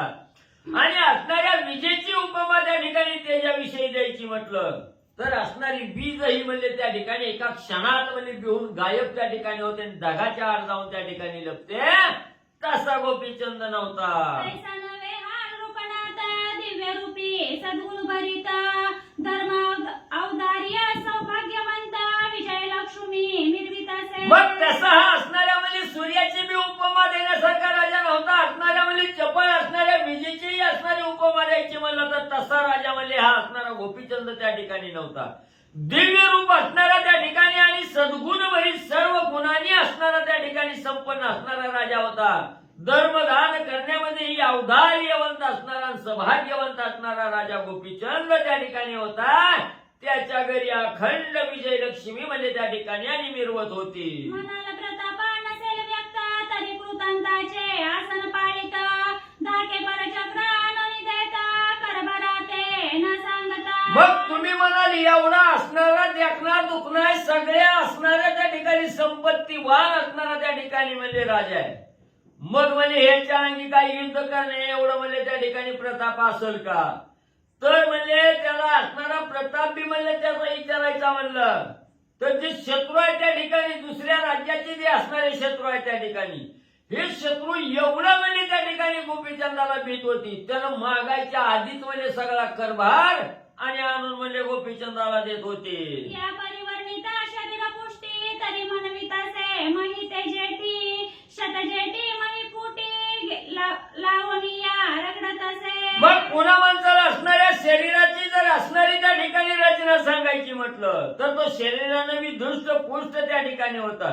ह्या असणाऱ्या पृथ्वीला 100 वेळा म्हणजे त्या ठिकाणी रगडण्याची ताकद म्हणजे त्याच्या अंगी आणि त्या ठिकाणी होती. या पर्याणी कल्पाल चित्ती की तू की स्थावर झाली शक्ती तरी भोगीत नसेल कामरती विषयासक्त नसेल तो. मग पुन्हा त्या ठिकाणी म्हणजे असणाऱ्या त्या ठिकाणी मनात शंका येईल की एवढं धन दौलत सगळं ऐश्वर्य त्या ठिकाणी म्हणजे असणाऱ्या राजाला आहे. मग म्हणजे तो असणारा त्या ठिकाणी म्हणजे बायका लेकरं काही म्हणजे त्या ठिकाणी नसल आणि कशाला म्हणजे असणारे एवढी धन संपत्ती असली की कशाला म्हणजे विषयामध्ये त्या ठिकाणी गुरपटून जाईल. तर असं बी कोणाच्या मनाला वाटलं असेल तर सांगतो. तरी धर्मपत्नी शुभाननी अस्ति नक्षत्र तेज प्रखरणी खंजिरी मृग पंकज नयनी चंद्राकृती मिरवल्या. तर म्हणजे तो असणारा त्या ठिकाणी म्हणजे एवढा जरी लवादमा असला तरी असणारा प्रपंचाचं रहाट गाडगा त्या ठिकाणी चालितो. त्याला असणारी धर्मपत्नी आहे त्या ठिकाणी नक्षत्र तेजासारखं तेज त्या ठिकाणी आहे. एवढंच नाही जणू की काय असणारं हरणाचं असणारं डोळं त्या ठिकाणी असावं किंवा असणाऱ्या म्हणजे कमळाची पाकळी त्या ठिकाणी जशी सुकुमार आहे तशी त्याची असणारी पत्नी चंद्रासारखी तेजस्वी त्या ठिकाणी आहे. चित्तज्ञ परमा चातुर्य खाणी यावरी षडशत शुभाननी भोगगणा जया लावणी राजंकी मिरवल्या. मग एवढंच नाही असणाऱ्या चित्ताच्या ठिकाणी ज्ञानी असणारी चातुर्याची खाण असणारी अशी बी असणारी पत्नी आहे त्या ठिकाणी. आणि एक नाही म्हणजे असणाऱ्या 1600 बायका म्हणजे त्या ठिकाणी त्याला आहेत म्हणजे त्या ठिकाणी. आणि एवढ्या 1600 बायकामध्ये असणारा राजा मुखरण म्हणून त्या ठिकाणी दिसू लागला. परी ते पाहता स्वरूप खाणी की कामाची सांडावा आवळणी की उर्वशीच्या पंगती आणोनी दासी मिरवती तिला त्या. मग एवढं असणारं म्हणजे त्या ठिकाणी या असणाऱ्या गोपीचंदाच्या पत्नीच्या स्वरूपाचं वर्णन त्या ठिकाणी करायचं म्हटलं तर मदनाला सुद्धा लाज त्या ठिकाणी वाटल. असणारा कामच म्हणजे हिच्यावरून त्या ठिकाणी वळवून टाकावं की काय किंवा असणाऱ्या ज्या स्वर्गाच्या असणाऱ्या उर्वशी त्या ठिकाणी आहेत या उर्वशी सुद्धा तिच्या दासी म्हणजे त्या ठिकाणी होतील. एवढी स्वरूपाची असणारी खान आणि म्हणजे त्याची असणारी पत्नी त्या ठिकाणी होती. कामिनी चपला अबळा तेजला जविती पावली चपळा शृंगार भरिता सती सकाळा चंद्र रात्री नक्षत्री. मग गजगामिनी असणारी हाताच्या चालीप्रमाणे चाल त्या ठिकाणी करणारी ना अतिशय तेजस्वी चपला असावी तशी त्या ठिकाणी असणाऱ्या विजेला सुद्धा असणार लाजवून त्या ठिकाणी सोडील अशी श्रंगार भरीत असणारी चंद्र असणाऱ्या पौर्णिमेच्या रात्रीचा जसा चंद्र त्या ठिकाणी तेजस्वी असावा अशी तेजस्वी असणारी त्या ठिकाणी आणि म्हणजे त्याची पत्नी आणि होती. हेला पट्टणी विराजित जयाची माता सद्गुण भरित मैनावती विराजली. मग असो म्हणजे असा हा असणारा राजा हेला पट्टण नगरीचा त्या ठिकाणी होता. काय नाव सांगितलं तो? गोपीचंद मैनावती वडील त्याचा स्त्रीलोचन राजा.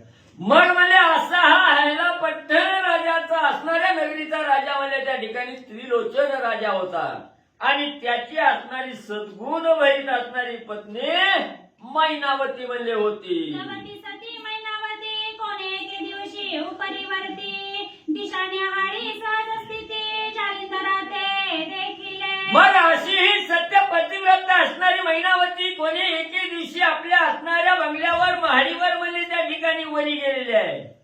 सगळ्यात वरी त्या ठिकाणी गेली.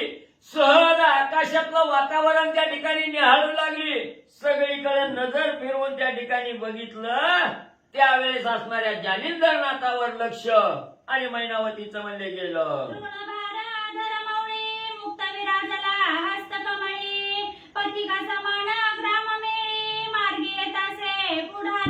मग असणारा महाडीवर गेलेली आहे. महाडीवरनं असणारा खाली त्या ठिकाणी आकाशात बघत असताना खाली नजर गेली. नजर गेल्याबरोबर जालिंदरनाथ त्या ठिकाणी आलेले दिसले.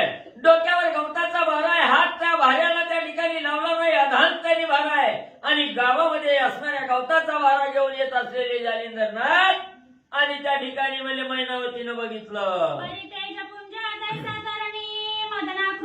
स्वरूप खाणी निस्पृह निवृत्त योगींद्र मुनी देखील मग ज्या वेळेस मैनावतीनं जालिंदरनाथाला त्या ठिकाणी बघितलं गेलं. तेजपुंज असणाऱ्या सूर्यासारखं तेज त्या ठिकाणी पसरलेलं होतं. मदनाचा पुतळा असणारा, स्वरूपाची खाण असणारा त्या ठिकाणी आणि सर्व असणाऱ्या गोष्टीवर निराश त्या ठिकाणी असणारा, निस्पृह असणारा योगी आणि असणाऱ्या मैनावतीनं बघितलं.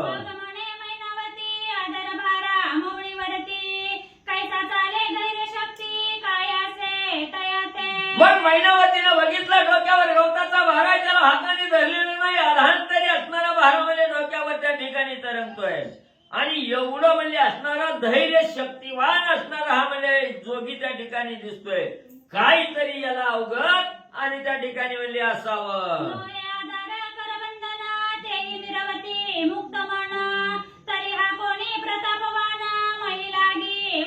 मग मनाच्या ठिकाणी मैनावतीने विचार केला. असणारा त्या ठिकाणी गवताचा भारा डोक्यावर आहे पण त्या असणाऱ्या भाऱ्याला म्हणजे हात सुद्धा म्हणजे त्या ठिकाणी लावला नाही आणि मनही मुक्त त्या ठिकाणी, मनही कशात म्हणजे त्या ठिकाणी गुंतलेलं दिसत नाही आणि तरी म्हणजे असा हा प्रतापवान त्या ठिकाणी कोणतरी असावा असा विचार म्हणजे मैनावतीनं केला.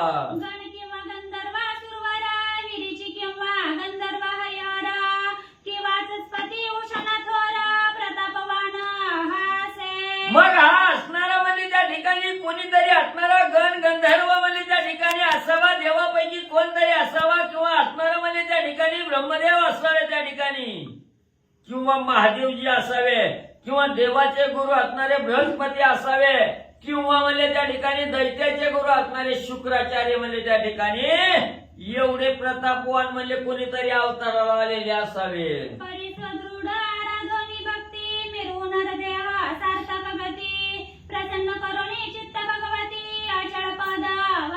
मग म्हणजे हा असणारा हातही म्हणजे त्या भाऱ्याला लावला नाही. अधांतरी भारा डोक्यावर आहे की जसं पुढे जाईल तसं भारा बी म्हणजे डोक्यावर त्या ठिकाणी जात आहे आणि ही सर्वसाधारण आपल्या सारख्याच म्हणजे एवढं म्हणजे त्या ठिकाणी होणं कठीण आहे म्हणजे. म्हणून हे ज्या वेळेस ज्याला म्हणजे त्या ठिकाणी साधता येतो तो अवतारी पुरुष त्या ठिकाणी असावा, जोगी त्या ठिकाणी असावा असा विचार मैनावतीने केला. मनाच्या ठिकाणी विचार केला की आता म्हणजे याचं असणारं चरण म्हणजे आपण त्या ठिकाणी धरावं म्हणजे याची असणारी मनोभावे आराधना त्या ठिकाणी करावी आणि याच्या संख्येला लागल्यानंतर आपल्या नरदेहाचं सार्थक म्हणजे त्या ठिकाणी होईल आणि आपलं सार्थक नर या देहाचं त्या ठिकाणी करायचं असेल त्या ठिकाणी तर असणारी चित्त भगवती आधी चित्ताला त्या ठिकाणी प्रसन्न करून घ्यावं लागतं आणि नंतर या साधकाला आपण त्या ठिकाणी आराधना करून त्या ठिकाणी पावन करून घ्यावं आणि आपलं अढळ पद जे आहे त्या ठिकाणी हे असणारं वैकुंठ आहे त्या वैकुंठाच्या ठिकाणी पोचावं असा विचार मैनावतीनं केला.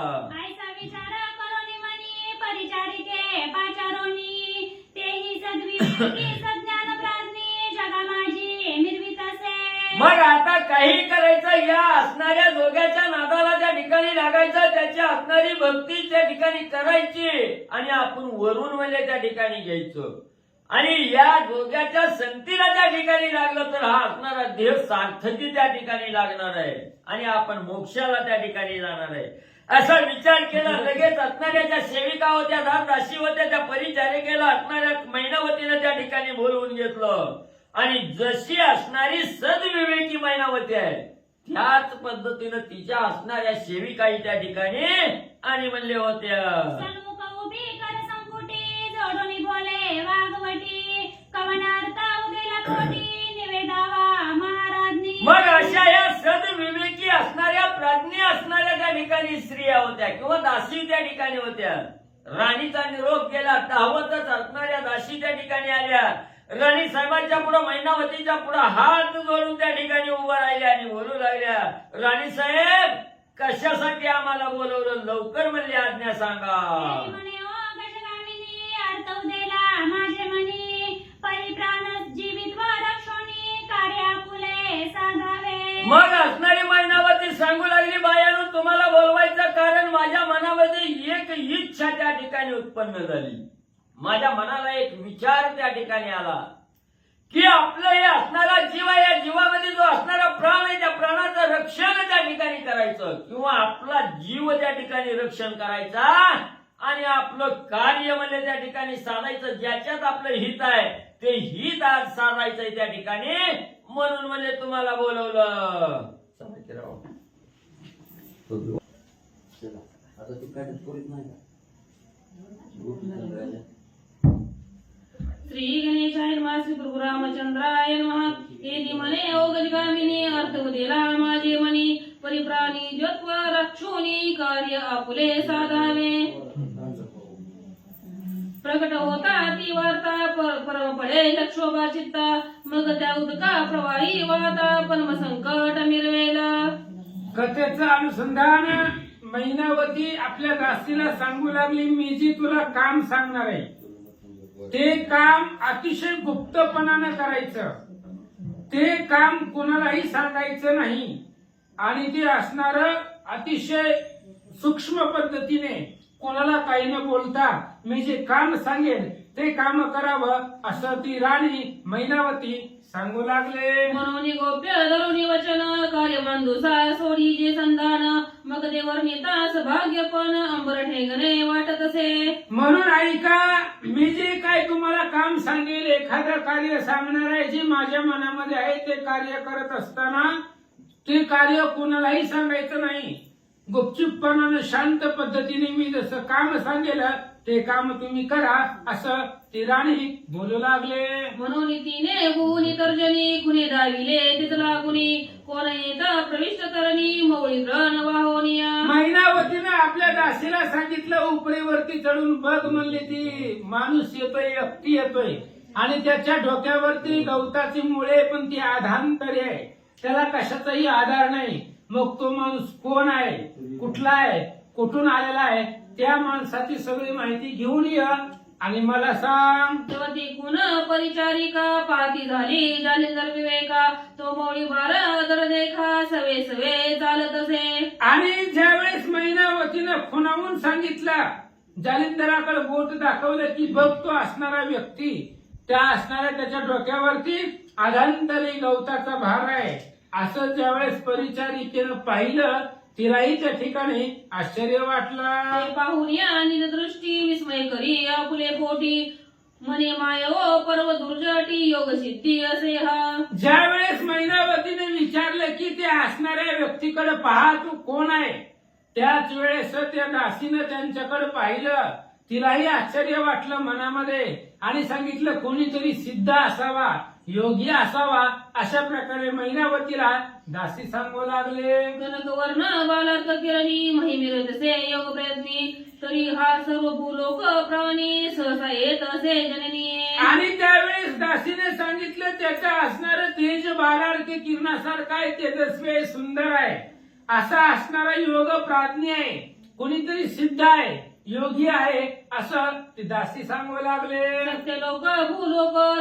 सत्यलोक भूलोक तपोलोक तयाची गमने शोभती देख स्मरारी की स्मरण जनक महिलागी उतरला. दासीने सांगितलं तू असणारा सत्य लोकामध्ये म्हणजे स्वर्गामध्ये, पाताळामध्ये आणि मृत्यू लोकामध्ये, तिन्ही लोकांमध्ये फिरणारा तो आहे. एकतर महादेवाचा अवतार असावा किंवा भगवान श्री विष्णूचा अवतार असावा असं ते दासी सांगू लागले. श्री माया हो एक वचन सलिल भक्ती आराधून तै चित्त भगवती प्रसन्न करून कल्याण दरी रिगावे. आणि त्या दासीनं सांगितलं, ऐका म्हणले, आता हे असणारा योगी साधक सिद्ध आहे आणि याची असणारी भक्ती करावी. भक्ती करून त्याची जी काही चित्त भगवती आहे ती प्रसन्न करून घ्यावी असं सांगतात. जैसे दुर्वाने अडळपण जिंकून हरिला सकळ भेद जन्म मृत्यूचे दडबंधन मुक्त केले जननी. ऐका आई साहेब, महाराणी साहेब, ऐका, जसं ध्रुवानं आढळपद प्राप्त केलं, भगवंताची भक्ती केली आणि ती असणारा ध्रुव आजही अमर आहे, चिरंजीवी आहे, तशा पद्धतीने तुम्ही या असणाऱ्या योग्याची भक्ती करा, याला प्रसन्न करून घ्या, जीवनाचं सार्थक होईल. दासी राणीला सांगू लागले. तनये दास दासी ओपुने शाश्वत पुरुषाशी चिरंजीवी प्रसाद ओपीसी देहासी अचळमयी ते वर्तावे. तशा पद्धतीने तुम्ही काय करा, असणारा ह्या नाथाची भक्ती करा, या योग्याची भक्ती करा, त्याला प्रसन्न करा आणि त्याचा जर प्रसाद तुम्हाला मिळाला तर चिरंजीव पद तुम्हाला प्राप्त होईल असं ती दासी सांगू लागले. ऐसी परिचारिकेची युक्ती ऐकून बोले मैनावती म्हणे माय ओ तरुणी आरती चित्त स्वरूप करावे. आणि अशा पद्धतीने परिचारिकेची जी काही दासी होती ते दासीचं बोलणं ऐकल्याबरोबर मैनावतीला सुद्धा आनंद वाटला. दासीकडे एवढं ज्ञान आहे आणि त्या दासीच्या मनामध्ये जे होतं तेच मैनावतीच्याही मनामध्ये होतं, म्हणून तिचं बोलणं ऐकलं आणि मैनावतीला आनंद वाटला. तर एवढा प्राथमिक ज्ञानी वस्तीस राहतो कोणी स्थानी तितके गोज गोचर करुणी लगबगे येईगा. मैनावतीनं त्या दासीला सांगितलं, ठीक आहे, तू जसं म्हणशील तसं आपण करू, पण आता त्या असणाऱ्या योग्याच्या पाठीमागे जा, ती कुठं राहतंय, त्याचं असणारं राहण्याचं ठिकाण कुठं आहे ते बघ आणि बघून येऊ ना मला सांग. अवश्य म्हणून परिचारिका जाती झाली सदैविका तव तो संचारुनी ग्राम लोका घोर ते पाहत असे. आणि ती परिचारिका जालिंदरनाथाच्या पाठीमागे निघाली की कुठं मुक्काम करणार आहे, कुठं राहणार आहे ते बघण्यासाठी त्यांच्या पाठीमागे निघाली आणि जालिंदरनाथ गावामध्ये आले आणि गायीचा असणारा गोठा किंवा अनेक गायीचा समूह कुठं दिसतंय का पाहू लागले. तवती गोधने ग्रामवाटी अपर जाती असती चवाटी रण सोडूनी ते थाटी संपंथी देत गमतेसे. आणि त्यावेळेस जालिंदरनाथांनी पाहिलं की एका गावाच्या चौकामध्ये चव्हाट्यामध्ये अनेक गायी होत्या आणि त्या असणाऱ्या गायीच्या समोर ते गवताची पिंडी जालिंदरनाथांनी टाकली आणि आपापल्या मार्गानं पुढे निघाले. तवती दासी मागे मागे जात असे लगबगे मग गंध गल्ली कुछळ योगे जाऊन या बैसला. आणि या मैनावतीनं पाठवलेली दासी त्या जालिंदरनाथाच्या पाठीमागं निघाली. जालिंदरनाथांनी ती असणारी गवताची पिंडी गायींना टाकली आणि आपल्या ठिकाणावरती एक गल्ली होती, कुशळ गल्ली, सगळ्या गावाची घाण त्या असणाऱ्या गल्लीमध्ये यावी अशा प्रकारच्या वाईट जागेवरती दुर्गंधीमध्ये जाऊन बसले. ते क्षण एक उभी राहून फात त्याचे अचळपण सूर्य पावे तो अस्तमान अचळ स्थान रक्षिले. मग त्या दासीनं पाहिलं की ही नेमकं इथंच राहतंय का अजून दुसरीकडे कुठं जाणार आहे, म्हणून सूर्य मावळण्यापर्यंत वाट पाहिली त्या दासीनं. तर तो असणारा जालिंदरनाथ त्याच ठिकाणी कुच्चळ जागी दुर्गंधीमध्ये राहत होते असं त्या दासीनं पाहिलं. मग ती उनी वाताप्रती पूर्ण झाली सांगाती अमुकस्थानी चित्त भगवती प्रसन्न चित्ती स्थिरावले. त्याच वेळेस ती दासी माघारी आली, मैनावतीला भेटली आणि मैनावतीला सांगितलं, राणी साहेब, हा जो जालिंदरनाथ जो योगी आहे, तुम्ही मला ज्याच्यासाठी पाठवलं तो असणारा योगी एका दुर्गंधीमध्ये वाईट अमंगळ ठिकाणी राहतोय असं दासीनं सांगितलं. उचित जागा दुर्गंध युक्त मायव असे सर्व एकांत तया स्थानी पिशाच वस स्वस्ती लागी ठिकाण. ऐका म्हणले आई साहेब, अतिशय वाईट जागा आहे, दुर्गंधी आहे त्या ठिकाणी, वास येतोय त्या जागेचा आणि अशा जागेमध्ये तू राहतोय भूतासारखं, पिशाचासारखं एकांतामध्ये त्या, कारण त्या जागेत दुसरं कोणी येणार नाही. वाईट जिथं घाण वास येते तिथं लोक कशाला जाऊन बसतात, लोक एसी मध्ये बसणार. अशा प्रकारचं दुर्गंधीमध्ये बसलेला तो असणारा व्यक्ती आहे ज्याच्यासाठी तुम्ही पाठवलं, अशा प्रकारे दासी मैनावतीला सांगू लागले. चेतन राहे श्वन सुकर कर्मद कुवेद गंध पार वस्य विराजुनी पिशाचर वल्लगते वदतेसे. अहो राणी साहेब, काय सांगायचं, जिथं डुक्कर राहत नाही, जिथं कुत्रा राहत नाही, तिथं तो माणूस राहतोय. जिथं अशा प्रकारचे प्राणी सुद्धा राहणार नाही, एवढ्या दुर्गंधीमध्ये आणि वाईट जागेमध्ये तो असणारा व्यक्ती तुम्ही ज्याच्या पाठीमागं पाठवलं, तो जाऊन त्या जागेमध्ये बसलेला आहे, असं दासीनं मैनावतीला सांगितलं. ऐसे कोणी ते जीवानी मने स्थिर हो शुभाननी रहित होता जनसंबोध यामिनी मग जाऊ दर्शना. आणि अशा पद्धतीने त्या दासीचं बोलणं ऐकलं. मैनावतीने विचार केला आणि सांगितलं, आता गप बस म्हणली, दिवस आहे, जरा दिवस मावळू दे, संध्याकाळ होऊ दे. मग संध्याकाळी सगळे झोपल्यानंतर पुन्हा आपण त्या योग्याच्या त्याच्या दर्शनाला जाऊ, असं मैनावती बोलू लागले. अवश्य मनोनी परिचारिका मग मध्यायामिनी सद्विवेका उत्तम फळ ठेवून तबका षडोलने मिरमिले. आणि मग त्या परिचारिकेनं सांगितलं, ठीक आहे, तुम्ही म्हणताय रात्री जायचं तर रात्री जाऊ. मग असणारी ती आपापल्या घरी आली. मध्यरात्र झाली. मध्यरात्र झाल्यानंतर पुन्हा असणार पंचपक्वान्नाचं जे काही पदार्थ होत ते पदार्थ एका ताटामध्ये त्या दासीनं भरले. काळी कांबळी गुंतुनी बुंदी परिचारिका मैनावती येत्या झाल्या साडे एकांती लक्षणीया महाराजा. आणि ती असणारी परिचारिका मध्यरात्री मैनावतीकडे गेल्या. मैनावती आणि ती दासी दोघी जणी ज्या असणाऱ्या जिथं जालिंदरनाथ राहिलेले होते त्या कुष्ठळ जागेमध्ये तिथपर्यंत येऊन थांबल्या. सिद्धराया मुनी परमहंसाच्या अवानुवनी मोक्षमुक्तीच्या ग्रहणार्थ ध्यानी बैसलाचे महाराजा. आणि त्या नाथाला पाहिलं ह्या मैनावतीनं. पाहिल्यानंतर तो असणाऱ्या एकांतामध्ये त्या ठिकाणी बसलेला आहे. मोक्ष मुक्तीचा मार्ग ध्यानामध्ये आणून भगवंताचं ध्यान करत बसलेला या दोघीनं पाहिला. मग त्या उभय सहित युवती जाऊन लोटल्या पदावरती मृग कमळ प्रेम भरिती पद कमळी ओपविती. आणि या दोघीही गेल्या ही असणाऱ्या जालिंदरनाथ भगवंताचं एकांतामध्ये भजन करत नामस्मरण करत बसलेले होते. आणि या दोघीही तिथं गेल्याबरोबर जालिंदरनाथाच्या पायावरती साष्टांग दंडवत घातला. सम्मुख जोडून उभय कर सप्रेमी भक्ती वागचूर चातुर्य गंध अमला पार समर्पिली लाखोली. मग सन्मुख जालिंदरनाथाच्या पुढे उभे राहिले, हात जोडल्या. मग जे काय असणारी फुलं आणलेली होती, बेराची पानं आणलेली होती, ती सगळी त्यांच्या पायावरती त्या असणाऱ्या परिचारिकेनं आणि मैनावतीनं अर्पण केले. म्हणती महाराजा सर्वज्ञ राशी त्रिविध ताप उभय उद्देशी ते तुदाईले जीवत्वासी मोक्ष मांडूसा जाणून या. आणि त्यावेळेस दासी आणि मैनावती बोलू लागले, महाराज तुम्ही सर्वज्ञ राशी आहात. त्रिविध ताप आहे, आध्यात्मिक, आदिदैविक आणि आदिभौतिक, हे त्रिविध तापाची झाली बोलावण. हे त्रिविध ताप तुम्ही घालवले मोक्ष मार्गाच्या उद्देशानं. तुम्ही असणार भगवंताचं नामस्मरण करत बसला, असं दोघी जणी बोलतात. त्रिशिया तपोधरी समय जलदा लक्ष्मी अंतरी कल्पना सदनांचा पेटला भारी विजवाया पातलो. म्हणून महाराज अशा पद्धतीने तुम्ही तप करत आहात आणि ती तप पाहून आमच्या मनामध्ये सुद्धा विकल्पानं घर केलेलं आहे.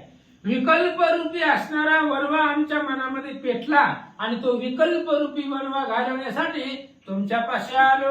औदर्याचे पाहुणी मुख त्रिविध तापांचा समपावक विजून या चित्तमही ते पीक ब्रह्मकर्णी पिकावे. महाराज तुमचं औदार्याचं मुखचंद्र पाहिलं, तुमचं धैर्य पाहिलं आणि धैर्य पाहून आमच्या मनातला त्रिविध जो ताप आहे तो त्रिविध तापाचा आग्नी शांत करण्यासाठी विझवण्यासाठी तुमच्यापाशी आलो. तुम्ही तो विझवा. सत्यांचे वागुत्तर प्रविष्ट होता दिशिकर त्याने करुणी चित्त सागर आनंद लहरी दाटला. आणि अशा पद्धतीने त्या दासीचं आणि मैनावतीचं बोलणं जालिंदरनाथांनी ऐकलं. ऐकल्याबरोबर त्यांच्याही मनाला आनंद वाटला. दाटला परी संकोचित चंद्र आकाशी उदिर महित तरी भक्तिपंथिका चक्रवात असता चळी योजिला. आणि त्यांना आनंद वाटला जालिंदरनाथाला त्या मैनावतीचं बोलणं ऐकून. पण विचार केला, ही खरंच भक्त आपली बनणार आहे, हिला खरंच मोक्ष मार्गाला जाण्याची इच्छा आहे, ही तिची परीक्षा घ्यावी अशा प्रकारचा विचार जालिंदरनाथाच्या मनामध्ये आला आणि काय करतात वैसे चित्ता योजनीनाथ दाविता झाला तीव्र वार्ता मैनावतीचे सफळ चित्ता किंवा कासोटी पाहत असे. आणि नाथांनी विचार केला, जालिंदरनाथांनी मनामध्ये विचार केला, ह्या मैनावतीची भक्ती पाहू आपण, कसोटी पाहू, तिची परीक्षा घेऊ आणि परीक्षा घेऊन बघू त्या परीक्षेमध्ये उत्तीर्ण होती का नाही असा विचार केला. आणि काय करतात ईशाच्या चेष्टा उद्दमनीती अहनुया सुदुर्युक्ती मईचे पाषाण हाती कळवनिया जुगारी. आणि ज्यावेळेस या दोघी जवळ आले त्यावेळेस जालिंदरनाथांनी तीव्रतापणा दाखवली. जी शांत होते त्यांनी मनामध्ये राग आणला आणि उगच वेड्यासारखं भूतासारखं ते आसपासची दगड उचलली आणि दगड घेऊन त्या दोघीच्या अंगावरती दगड फेकू लागले. शुभवाणी करुणी वल्गन भंगू पाहे चित्त प्रेमा मेघोदर्याच्या दुर्गुणा पाषाण कारका ओसंडी. आणि तोंडाने वाईट बोलू लागली त्या दोघींना, अशुभ बोलू लागले, हाताने त्या जमिनीवरची दगड त्या दोघीवरती मारू लागले आणि अशा प्रकारचं चरित्र किंवा लाघव जालिंदरनाथ करू लागले. धैर्यवंत निश्चळ अर्गरी योजुनी चित्त मैयाचे हस्ते मृत्यू आल्या मोक्षावरील मी. पण मैनावतीनं निश्चय केलेला होता, निश्चय करून आलेली होती. आणि ज्यावेळेस जालिंदरनाथ दगड मारू लागले त्यावेळेस मैनावतीनं ठाम निर्धार केला, जर ह्याच्या हातून मेले तर मोक्षाला जाणार आहे, उद्धार होईल अशा प्रकारचा विचार मैनावती करतात. ऐसे योजनी सग्र मांडी बैसरी ठाव कदा न सांडी जैसा पर्वत चळवी भांडी मेघधारा नव गणोनी. अशा प्रकारचा विचार मनामध्ये केला आणि तिथं मांडी घालून मैनावती बसली. जसा एखादा पर्वत अचळ राहावा आणि त्या पर्वतावरती पावसाच्या किती जरी धारा पडल्या, मोठा पाऊस पडला तरी त्या पर्वताला काही होत नाही, किंवा कृष्णावतारामध्ये दगडाचा पाऊस पडला तरी त्या पर्वताला काही होत नाही. तशा प्रकारे अचळ पद्धतीने महाराजांच्या समोर मैनावती बसले. परितोनाथ जालिंदर ओसंडिता पाषाणपूर परिती रमा वज्राकार अचळ पाहुणी दोषला. पण जालिंदरनाथ मोठमोठे दगड घेऊन, हातामध्ये बसलेली एवढी दगड घेऊन मैनावतीच्या अंगावरती फेकू लागले, मैनावतीला मारू लागले. पण मैनावतीचं ती आचळपण पाहिलं, मैनावतीची ते असणारा दृढ निश्चय पाहिलं, धैर्य पाहिलं आणि जालिंदरनाथाला आनंद वाटला. हस्ते सांडुनी पाषाण झाडी म्हणे कोण तू सांग गोरटी किमर्थ जी माझी पृष्टी लाग पाळली केवी द्वा. आणि मग ज्यावेळेस तिचं धैर्य पाहिलं त्यावेळेस जालिंदरनाथाला आनंद वाटला. मग तिच्या अंगावरची दगड होती, मांडीवरची दगड पडलेली होती, ती दगड जालिंदरनाथांनी स्वतः तिच्या अंगावरची काढली आणि तिला विचारलं, तू कोण आहे आणि कशासाठी इथं आली, कशासाठी माझा पाठलाग करत आली, सांग. दुर्गंधी गल्ली ओंगळीत आहे उगाची जमी पिशाच येत तरी तुझं पेटला किमर्थ अर्थ का मानळे दाटला. जालिंदरनाथांनी विचारलं, मी या दुर्गंधीमध्ये बसलोय, कुस्तीच्या जागी बसलोय, वाईट जागेमध्ये बसलोय का? इथं कोणीही येणार नाही, मला त्रास द्यायला, डिस्टर्ब करायला, अडचण करायला कोणी येणार नाही. वाईट जागेमध्ये कोण चाललंय, वास येणाऱ्या जागेमध्ये, म्हणून मी ही जागा निवडली.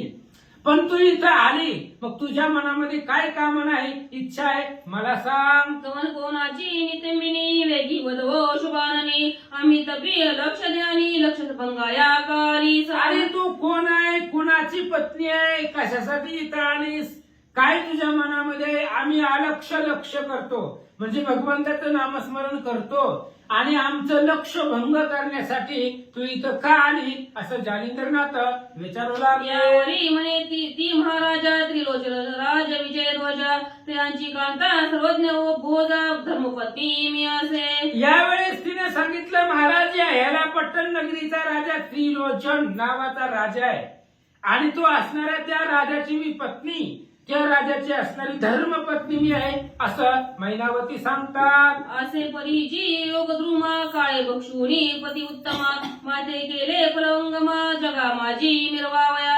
ऐका म्हणले महाराज, त्रिलोचन राजा या हेलापट्टण नगरीचा राजा होता, त्याच्याकडे ऐश्वर्य होतं, सगळी संपत्ती होती. पण शेवटी काळानं घाला घातला आणि माझा नवरा मेला, तो काळाच्या अधीन गेला आणि मला या जगामध्ये एकट्याला सोडलं. मला अनाथ सोडलं आणि माझा नवरा मला सोडून गेला असं मैनावती सांगते. ऐसे परी योग जेती काळचक्र पाहुनी राहटी मग भर्यात उदक पाहुनी कोटी पश्चातापी मिरविले. ऐका महाराज, मी कशासाठी आले, तुमच्याकडे येण्याचं काय कारण आहे ते सांगते. म्हणले काळ चक्र आहे आणि काळ कृपाळू नाही. काळ ही प्रत्येकाच्या पाठीमागं लागलेला आहे आणि काळ ही प्रत्येकाला मारणारच आहे. आणि त्या काळाच्या भीतीला किंवा काळाला पाहून मी तुमच्यापाशी आले असं मैनावती बोलतात. काळेपतीची गेली गती तैसीची करील मम आहुती तरी मानव सन्निपाती असते की माते होईल का. म्हणून ऐका, काळानं माझ्या असणाऱ्या नवऱ्याची गती केली म्हणजे काळानं त्याला नेलं, तो मेला. त्याच्यानंतर ना मी सुद्धा मरणार आहे, मीही काळाच्या अधीन जाणार आहे. मग या देहाचं सार्थक होणार नाही. देहाचं काहीतरी सार्थक व्हावं आणि चिरंजीवता देहाला प्राप्त व्हावी म्हणून मी इथं आले असं मैनावती सांगते. येरी म्हणे तद उभरता पाहुणे लया त्वरिता कवन आश्रमी काळच रचिता लोटसी तू जननीये. त्याच वेळेस लगेच त्याने विचारलं, म्हणली तुमचा असणारा पती मेला, त्रिलोचन राजा मेला असं तुम्ही सांगता, मग तू आता कुठं राहते, कुठं असणारं तुझं ठाव ठिकाण आहे असं जालिंदरनाथ विचारतात. येरी म्हणे ओ सदैव भरिता सुत एक आहे प्रपंच येरू म्हणे कवन अर्था प्रपंच राहटी जालवी. आणि लगेच जालिंदरनाथाने विचारलं, आता नवरा मेलाय म्हणताय, मग तुम्ही कुठं राहताय, कोणाच्या आश्रयानं राहता. त्यावेळेस त्या मैनावतीने सांगितलं, एक मुलगा आहे मला आणि तो असणारा त्याचं नाव गोपीचंद आहे आणि तो एक असणारा मुलगा अतिशय बलवान आहे, सर्व संपत्ती त्याच्यापाशी आहे. जालिंदरनाथाने विचारलं कसा राहतो ते सांग. तवती म्हणे गौड बंगाला राजसदनी देश विपुल तयाजन गोपीचंद मूल दास तुमचा विराजे. त्यावेळेस मैनावतीने सांगितलं, हे गौड बंगाल नावाचा देश आहे आणि या देशामध्ये हेरापट्टण नावाचं नगर आहे. त्या नगरीचा राजा आणि या गौड बंगाल देश सुद्धा त्याच्या अधीन आहे. अशा प्रकारचा असणारा माझा मुलगा गोपीचंद आहे, पण तुमचा दास आहे, सेवक आहे. मैनावती सांगते. असो कर्म राहटी कृतांद उद्देशी पाटी मोळीची भार निवटी कृपा जरी करून या. असं म्हणले, असू द्या. अशा पद्धतीने तो त्याचं जीवन जगतोय संपूर्ण. या त्या ठिकाणी गौड बंगालचा राजा आहे, पण आता ही काळ आहे. किती जरी मोठा असला माणूस तरी काळ प्रत्येकाला घेऊन जातो. जसं गोपीचंद राजाचे वडील काळाच्या अधीन गेले तसं माझा मुलगा जाऊ नये म्हणून तुमच्याकडे आले. मैनावती सांगते. कैसे कोणी तिचे वचन म्हणे कृतांत पाश दृढबंधन कैसे तुटे गे मग पिशाचन तू गाय जाणी दिले. त्या मैनावतीचं बोलणं ऐकलं जालिंदरनाथाने सांगितलं, कृतांत पाशाय, यमाचं पाशाय. यमानं मरणानं आजपर्यंत कोणाला सोडलेलं नाहीये. प्रत्येकाला जो जो जन्मालेला आहे तो मेलेलाच आहे. मग तूच अमर व्हायची स्वप्न कशी बघते असं जालिंदरनाथ विचारतात. तरी आता क्षण उभी न राही वेगी आपल्या सदना जाई तव सुता कळता अनर्थ प्रवाही मती त्याची मिरवेल. ऐक म्हणले, एकतर मध्यरात्रीचा टाइम आहे, यायचं तर दिवसा यायचं होतं, तू आली मध्यरात्री. ती तू एका राजकुमाराची माता आहे आणि मध्यरात्री इथं माझ्या आश्रमामध्ये जिथं मी राहतोय तिथं तू आली, त्यामुळे तू निघून जा. हे जर तुझ्या मुलाला कळलं तर त्याची मती बदलेल, त्याच्या मनामध्ये विकल्प येईल. अशा प्रकारे जालिंदरनाथ सांगतात. ऐसे बोलता सांगोपांग तो मित्र उदयाचा पहिला मार्ग मग नमस्कारून या स्वामी सवेग सदना प्रती पातली. अशा पद्धतीने बोलले. कसं तरी तिथं रात्र घालावी. सूर्य उगवल्याबरोबर मैनावती पुन्हा आपल्या राजमहालाकडं माघारी घरी आले. पातली परी अर्थवियोग चित्त सरिती दाटला भाग अधितळमळे प्रसाद मार्ग कृपावरणी भेटावया. घरामध्ये आली, दिवसा आली, रात्रभर तिथं त्यांची सेवा केली, त्यांच्यापाशी बसली आणि रात्री मैनावती दिवस उजळल्याबरोबर घरी आली, आपल्या महालामध्ये राहिली. पण जोपर्यंत पूर्ण दिवस आहे तोपर्यंत तिच्या डोक्यामध्ये एकच विचार होता, रात्र झाली की पुन्हा महाराजाच्या दर्शनाला जाऊ. ऐसी तळमळे दुःख व्यथा तो दिनकर लोटला असता होता चंद्र विकास ती वनिता विकासली आनंदे. आणि तळमळ करू लागली, दुःख करू लागली. अजून महाराजांनी आपल्याला आशीर्वाद दिला नाही, प्रसाद दिला नाही म्हणून रात्र होण्याची वेळ पाहू लागली, तेवढ्या वेळामध्ये रात्र झाली, चंद्र उदय झाला, चंद्राचा प्रकाश पडला आणि तिला मैनावतीला आनंद वाटला.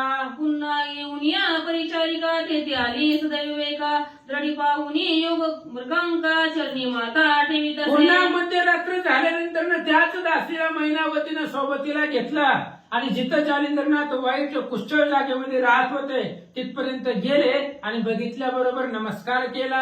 सलग भक्तीची करुणी दाटी सद्र चरणी घातली मिती पद कळवळणी हस्तपुटी पद चुरीत प्रेमाने. मग भाव भक्ती प्रेमानं त्यांच्या असणारं दर्शन घेतलं, त्यांचे पाय आपल्या हातानं दाबू लागले, पायावरती साष्टांग दंडवत घातलं, चरणावरती मिठी घातली आणि त्यांचे पाय आपल्या हातानं दाबू लागले. त्याची सेवा दोन प्रहर करीत भग्य लीला प्रभाकर ते पाहुनी नमस्कार स्वामी करुणा उठत असे. आणि 2 प्रहर रात्रीपर्यंत त्यांनी असणाऱ्या जालिंदरनाथाची सेवा केली, त्यांचे पाय दाबायचे, त्यांच्या असणाऱ्या त्या ठिकाणी पायाची सेवा 2 प्रहर पर्यंत केली.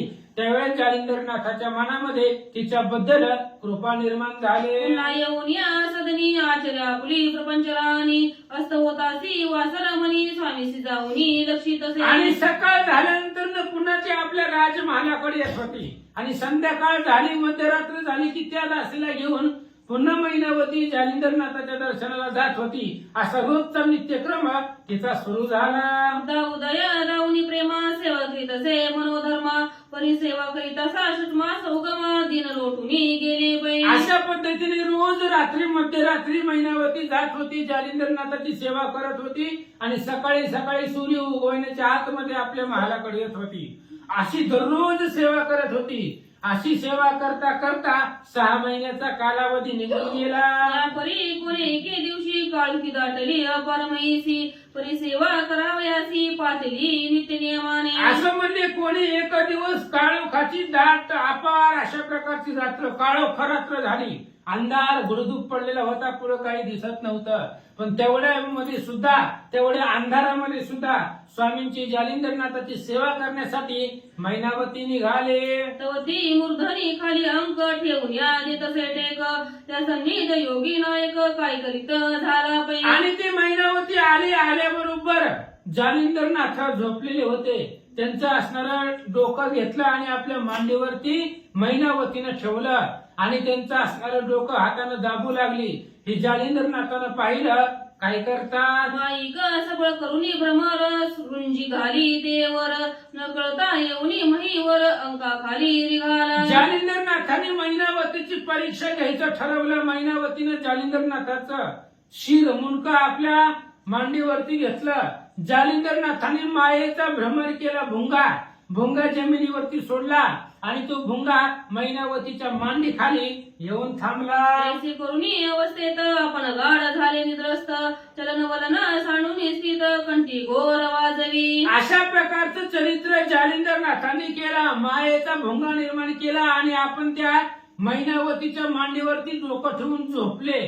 एवढे गाढ झोपले की असणाऱ्या घोरण्याचा आवाज कंठामधून बाहेर येत होता. एवढे गाढ झोपीमध्ये गेले. तव तो षटपद जाणू परी पडून निघाला नेट उपरी ग्रीवे चढूनी जालिंदरा परी सुचविले अर्थाते. आणि तो असणारा जो भुंगा होता जालिंदरनाथाने निर्माण केला, तो भुंगा मैनावतीच्या मांडी खाली शिरला आणि तो भुंगा मैनावतीची मांडी पोखरून मांडीमधून वर आला आणि जालिंदरनाथाच्या मानेला दंश केला.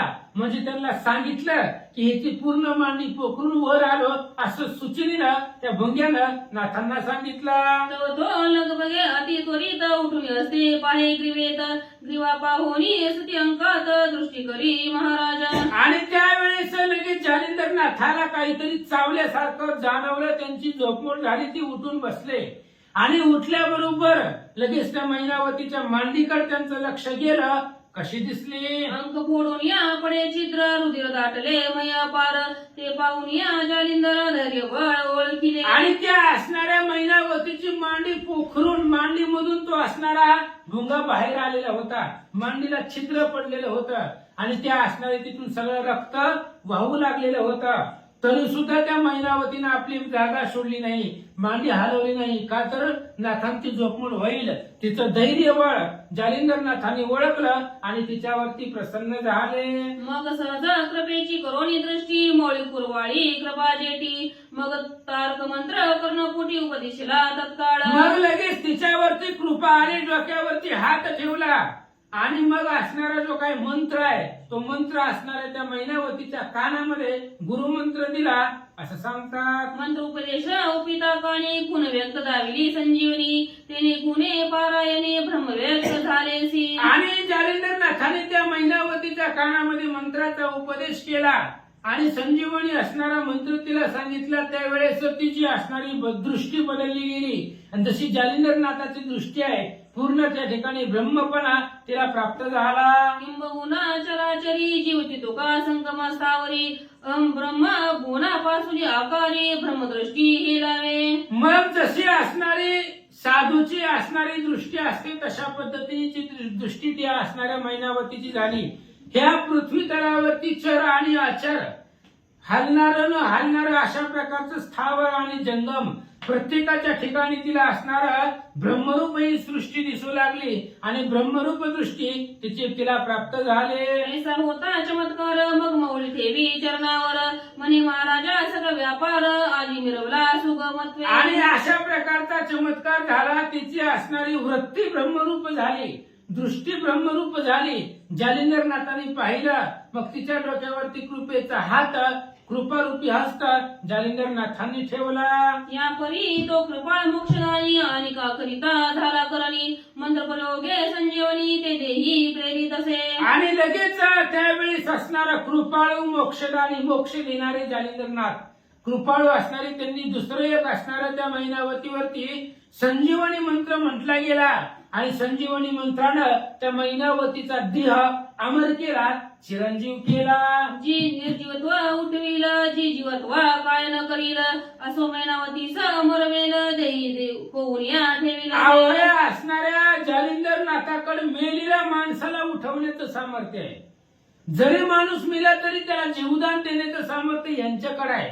मग ती तर मैनावती जिवंत होती म्हणून तिला असणारा अमर संजीवनी मंत्रानं तिला चिरंजीव करून टाकलं. जैसे रामे दान खुशी चिरंजीव केले विभीषणापाशी तनये मैनावतीसी श्री जालिंदरने पूर्वी केले. भगवान श्रीरामचंद्रांनी विभीषणाला राक्षस कुळामधला असून त्याच्यावरती कृपादृष्टी केली आणि विभीषणाला चिरंजीव केला.